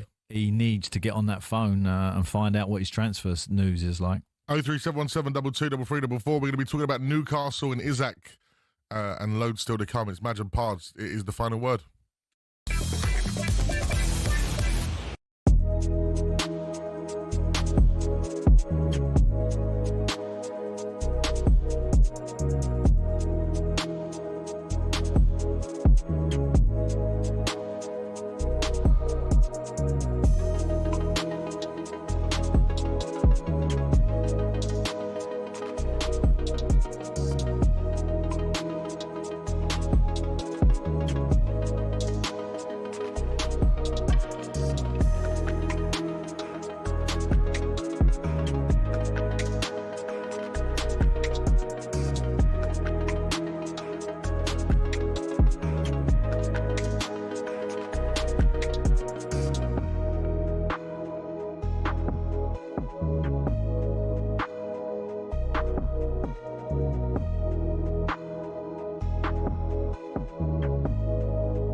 What a tune. Roxy Music, lead singer, of course, Brian Ferry. Newcastle fan. Yeah. Love is the drug. I was listening to Roxy Music last night on the way home from my gig, actually. He was, well, back in the day, in my day, he was Mr. Cool. Yeah. Like, proper cool. Proper cool. Yeah. Didn't he do like aspirations to be Brian Ferry? There were many. You go out King's Road, there'll be about 10 of them walking down the street. Really? Yeah, looking like... didn't he in his solo career do Come on, let's stick together? That's him, right? Yeah. Yeah, great song. Great songwriter as well. That is our third and final clue. We've had Brian Ferry, Roxy Music, Love is the Drug. And you say he's a Newcastle fan? Correct. Then we had the record breaker. Roy Castle. I don't know if that's a clue. No, I'm trying to mix it up a little bit. And then Arctic Monkeys, Bet You Look Good on the Dance Floor. Which Sheffield band. Sheffield. I don't know who it is yet. Have you clocked who it is? Well, got an idea. I've got one idea as well. We'll have a look. Okay. Of course, we'll have a look. 03717223344 is the number. And 81089 if you want to text us if you think you know the answer to that. Right. Newcastle United. Plenty of fans were unhappy with Isak yesterday after the draw. They felt that if he was there, they would have won. It's life. It's kind of an insight into life post Isak if he wasn't there. And I think it's scaring the tsunami. Well, what it means actually is that they won't be a Champions League team if he moves on, in my opinion. If he stays, they've got every chance of being in it because they're strengthened again today with the signings they've made. And, but the Isak situation is becoming really kind of critical now. The gap, he will leave if Isak leaves, right? Because I know that, obviously looking at Isak and, well, Šeško chose Manchester United over them. I don't think you replace him. You can't replace him. I remember they've signed Jacob Ramsey today. Yeah. For like £40 million. There's another wide player, who's going to give them, they got such great wide players at the football club. The support for the striker, it couldn't be any better. I mean, if you're a striker, okay, yeah, Liverpool definitely got a bit more armour maybe in terms of creating chances, but Newcastle are right up there. So the situation with Isak is, obviously getting really to the crunch time now. We are now looking at, well, are Liverpool going to make another bid? It looks like Liverpool the only runners to me. So are they going to make another bid? And are Newcastle actually going to accept it? Now, usually in these situations, you would say, okay, the pressure the boys put in on the fan base, on the club and everything is that he'll go, and I think a lot of people do think that. I actually think the opposite. I think the owners are going to dig their heels in. He's going to stay. They're going to have to sort out some sort of contract, maybe with a clause at the end of the season. That they don't get Champions League football or something. Yeah, that gives him a chance of a move, i.e. with a massive figure in there, whatever that might be, 120 million or something, but a fixed fee, and make it known so that everybody's in the light, so to speak. The boy knows exactly where he stands. You got to play another year here. Here's your fee at the end of the year. Get on with it. And for football's sake, in a way, I kind of hope that that's what they do. But let's wait and see. I think realistically, I think there will be a second bid from Liverpool. I remember when I sold Andy Carroll to Liverpool from Newcastle, we couldn't really afford to sell him. We were in desperate trouble. We'd only, we was hovering around the relegation zone. He kind of secured our status. We had no replacement, and Liverpool come, and then they come again, then they come again, and then the fifth time they come, the owner did it, and it left us in a terrible situation, and very similar to what Ed is getting now, but obviously at the other end of the league, which is the only comfort you got as a Newcastle fan. You got no chance getting relegated, even if he goes. So it's purely about how much success you'll have if he stays. Well, that's it. 86 appearances in the Premier League, 54 goals. It's a great return, and I just feel those numbers of goals that he got for Newcastle, like if you look at last season alone, 24-25. No, you're not going to replace him in this window. 23 goals in 34 games. All the big guns that were available are now gone anyway, so they've missed out on those, and it looked like they were trying to do someone. Those numbers, that's, they're Harry Kane numbers. Yeah. Absolutely. Yeah, he's at that level. He's at Harry Kane's level. I wouldn't say he's better than Harry Kane, but he's definitely at that level. He's in the mixer of which is like Haaland, Isaac, Harry Kane, Lewandowski. Correct. You know, and they are few and far between. Absolutely. And my worry for Newcastle being in the Champions League again, all the competitions, etc. You know, obviously even the fact that Callum Wilson's gone, like they up front, that central figure, because as you said, they've got so many good wide players, and the way that they punish teams is going out wide, coming back. And even though Wissa looks like he's going to come as a sort of secondary third striker, and might even start, for them, he won't be able to replace them kind of numbers. No. And that's why I genuinely feel, and the ownership has the power. Let's be honest, the power in this situation is not with the player. The player might think he's with the power, but he's got like 4 years on his contract or whatever it is. It might even be longer than that. So the power is with the football club, and I think they will exert that power and make him stay and bring the fans round. Now, I remember there have been situations in the past where this scenario's gone on, and I'm talking about over the last sort of 25 years. This has happened a number of times, and fans are very forgiving. They are. Of course they are. Harry Kane, when he'll be a hero. He can be a hero again to the Geordies, but the Geordies need to see him delivering on the pitch, and back in training and working hard. And that process is only going to happen in 2 weeks' time, or the start of that process, because it don't look like he's going to train before then. Geordies, let me know how you feel. 03717 223344. Still to come, we'll reveal our mystery footballer and go through your WhatsApp messages. It's the final word here on talkSPORT.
Song number one of our mystery footballer, Arctic Monkeys.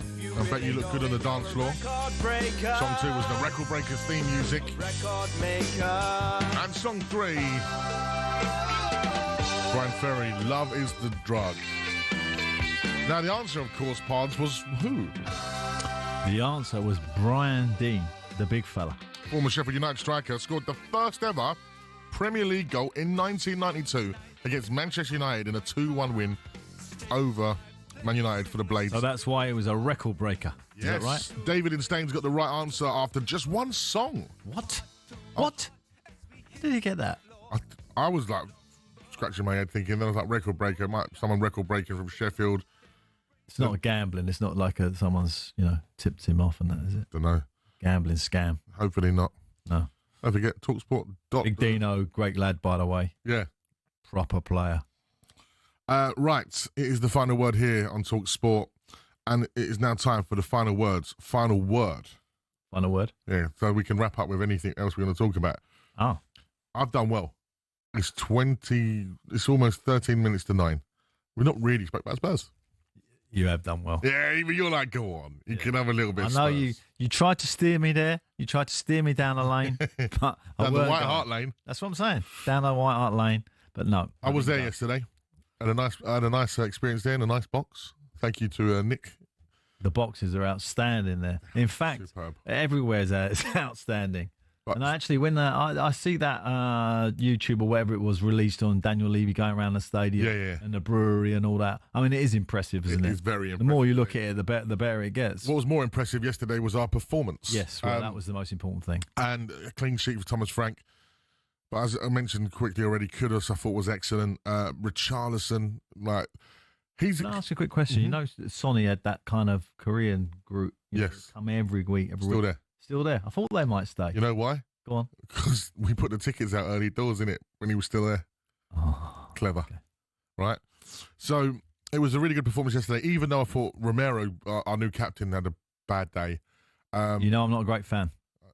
He's our captain now, mate. I know. I'm a fan. I just think, there's just something about him that leads me to think that there's a self-destruct button in there that he's going to cost you somewhere along the line. I think he's getting better at that. Well, let's hope so. He's maturing. Yeah. The captaincy might have been why Thomas has done it, to sort of show a bit of Archie Gray, I thought it was difficult for him yesterday. Oh. But he's a young lad. He needs a bit of time, Yeah. And because, again, you look at it. What I really liked about Thomas Frank's setup was the fact you've got Polinia there, right? We're playing Burnley at home. With all due respect, we don't need to show them too much respect with a Polinia stopper in the middle of the park, do you? I don't know about that, but go on. So he left him out. He left him out to start. And who- Bentancur. So you had Sarr, Gray and Bergvall. Bergvall was really good yesterday. Sarr's energy is looking great under Thomas Frank. And then Brennan Johnson, who got on the score sheet as well. I think, mate, Kyle Walker still got it. You're not outpacing Kyle Walker. Yeah. I'm pleased for him. He kept Brennan Johnson relatively quiet until the goal, and in fairness, the goal came through a central position. Yeah. So he's had a lot of criticism over the last sort of 18 months, hasn't he? No, Kyle His Walker's legs are gone. He's this, he's that. No. Kyle Walker's still top player. Good. And you know what? 3-0 win, clean sheet. You're looking at Spurs for this season. What can we achieve? What can we do? Now, I've got a couple of scenarios here. I think a 6 to 8 finish would be a good season for Spurs, right? Currently, right now, today. If Spurs go and get Eze and get it over the line and get Savinho as well. Oh, go on, sir. Right? They're both deals that are trying to be done at the moment. There's noises. Yeah. Then you've got to be looking at a top 6, preferably, obviously, a top 5 if coefficiency gives you Champions League football. Now, I think with Thomas Frank there, as a manager who knows the Premier League, the players that he's got there, a World Cup season ahead of us, that is what, if we go and get those players, Tottenham should be expecting this season, in my opinion. Now, all this talk of I saw David James. Now, I'm going to have to call out David James, who is a wonderful fella. I've met him a couple of times. Massive hands. Yeah. Very artistic guy as well. Talking about Spurs for relegation on a prediction. Now, that's just absolutely ridiculous. Yeah. I know people say, you finished 17th last season. Well, don't surprise me him saying that, but... Right. So, Spurs and Man United, for example, neither of them are going to be in that position they were last year. No chance. No chance. But a similar wild card sort of scenario, that's what you're saying. You're a bit of a wild card, aren't you? As Man United are. Even though, you look at them today and you think, oh, wow, they could, potentially. I personally think the drop-off this season is going to come from the Newcastles and Aston Villas, in my opinion. I'm not sure about that. Really? What did you see from either of those teams yesterday to suggest otherwise? Well, we ain't seen the Isaac situation hasn't played out yet. I agree with that one. Okay, again, that's back to what I'm saying with Spurs with Eze. If Eze comes in, it changes the whole dynamic. Even just Eze. The only problem I have for Aston Villa, the only worry I have with them is that like the financials looks really tight. Pretty bleak. It doesn't look like he's can, really sort of go and get someone to take them forward in terms of, a new, fresh superstar face. Okay. I hope they have got the room because he deserves it. Let's do it and we can clip it up and we'll come back at the end of the season. Pards, I want your top 4 and bottom 3 predictions. Let's go. Well, listen, you're talking about first impressions. I don't like giving out, these sort of predictions because you've got to see all the transfer markets. I agree. I think it might be too early. It's miles too early, but this is because we're on talkSPORT. We got to do it. The producer, he gets all excited. So just where we are right now, without any more transfer business, I've got Liverpool first, Man City second.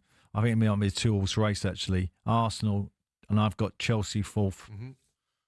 Top 4 for me. I see Liverpool first, Man City second, Arsenal third, and Chelsea fourth. Well, same as me. Yeah, and the reason we never actually talked about that, did we? No, and the reason for me, the reason for me is the improvement that Liverpool have already made, the real emotional connection they're going to have to this season, which will drive them together as a group. I think rather than it sort of but going against them, I think when you're on slot and you're in there, you're like.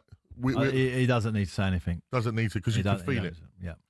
And then, I think with Chelsea, I think they're going to keep every year get better and they're making some great signings. The one thing I think will definitely happen is we're going to have a more competitive league. Agreed. And I don't see Liverpool going through the season, strolling it. No. It's going to be a really tight battle and hopefully it is going to be like that. Arsenal got, a lot of ground to make up. Like, I think 17 goals, 10 points.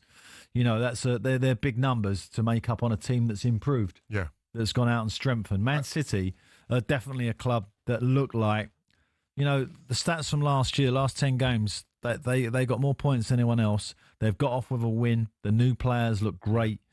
They look like they're back on it. And Pep looks like he's ready to get rid of anyone that's going to be in the way of what he's trying to do now, which you can see. As for the bottom 3, I think that's going to be the real difficult one. I'm going to go for... I reckon going down. Going to make some friends here. Go on. I know it's going to be difficult. Make some friends. Go on. I think Brentford. Go on. I think they're in trouble. I'm also going to go for. I think Leeds. I think Leeds will go back down. You ain't even seen them yet. I know, but I just got a feeling, unless they change the gaffer, in my opinion. Oh, that's harsh. Go on. Yeah. Everybody's Yeah, and then I'm going to make it easy for you, right?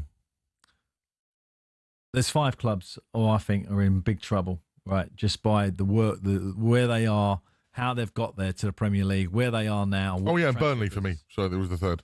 Sunderland, Wolves, Leeds, Brentford, Burnley. Yes, that's it. 3 from 5. Yeah, and 3 I from think 5. That's that. I can't see anyone else being involved, if I'm honest. No, I don't see Everton being in anywhere near that. No. I think West Ham, regardless of how bad in it, there's no way. No, I think you're right there. I think that's the 3 from 5. Yep. And it'd be very. And as I say, if they stick to that, my definite stay in the Premier League, win 10 games, forget about everything else. Just go and win 10 games. That's simple. It's not easier said than done.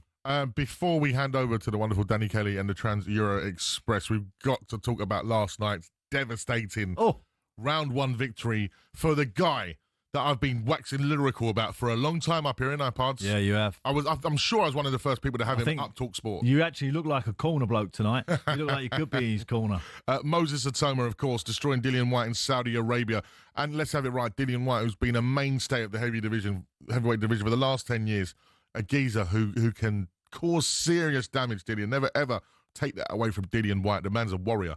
Can I give you a South London term? Yeah. He dealt with him. Oh, Moses did, yeah. He just dealt with him. But the power, the pace, everything about it. Can I ask where he's from? What's his background? Do we know a bit of history about him? He's from Chatham. London boy? Kent. Kent, Yeah, well, Chatham. okay, London, Kent. Yeah. Of course. Chatham, it's a little bit nearer I think the coast, but it's a Nigerian, I think Slovenian descent. I think he's Nigerian and Slovenian. What a mix. Wow. His dad's that brilliant. Even sounds tough. It does sound tough, doesn't it? And then on top of that, You put him with Ben Davidson, former Tyson Fury, who Ben trained him through the comeback, AJ's trainer, Fabio Wardley's trainer, Ben, one of the hottest trainers in the game right now. The big names have gone with him. They know they've got something there. Yeah. Managed by Francis Warren. He didn't have an amateur career, has he? He ain't done Olympics or anything like that? No Olympics. He was sparring into the pro. He was sparring like big pros at the age of 15. Okay. But not just that, a wonderful young man. Look at him there, you can see on the screen. The most humble person you'll meet, doesn't want any fuss. I've been going back and forth all week trying to do his ring walk for him, and anytime I've put anything fancy on it, he's just like, "No, just play the tune." I'm like, Mo, we just need a bit of razzmatazz. Yeah. Let me do a bit of showbiz for you. I said, don't worry about the bits at the start. That's production. Don't think of it as your ring walk. Your ring walk is just the tune. Right. The production's beforehand, and great for him. And of course, there'll be loads of talk on the talkSPORT Boxing YouTube channel, which is absolutely fantastic. Can I ask which gang he's with? Because there's only two, isn't there? Oh, what, Queensbury? Yeah, which group is he with? Queensbury. Is that Frank? Frank. Yeah, he's managed by Francis Warren, Frank's son. Oh, right, yeah. okay. Top lad, Francis. Eddie's kicking his heels about it, is he? Mate, it's an exciting time and an exciting prospect for the heavyweight division. I threw a name out there earlier today, which was, I want to see Moses Satoma and Daniel Dubois. After that loss against Usyk, then we will really see. If Moses can go through Daniel Dubois, then all of a sudden you're lining it up. But I think Parker needs that shot at Usyk because he absolutely deserves it. Maybe you should be a promoter. You know how to do all the music. You do it like you're halfway there. Listen, I'd love to talk more, but as I said, head over to the talkSPORT Boxing YouTube channel. That's all from us today. Don't forget, talkSPORT Breakfast show's back tomorrow morning from 6 with Jeff Stelling and Super Ali McCoy. But if you need some music in your life, go to the talkSPORT app and swipe across to hear friend of the show, Chris Evans, on Virgin Radio from 6:30. And tomorrow evening from 7, there's live coverage of Leeds taking on Everton in the Premier League. But coming up next, it's the brilliant Trans Europe Express with Danny Kelly. From me, Madge, and him, Pards. It's good night.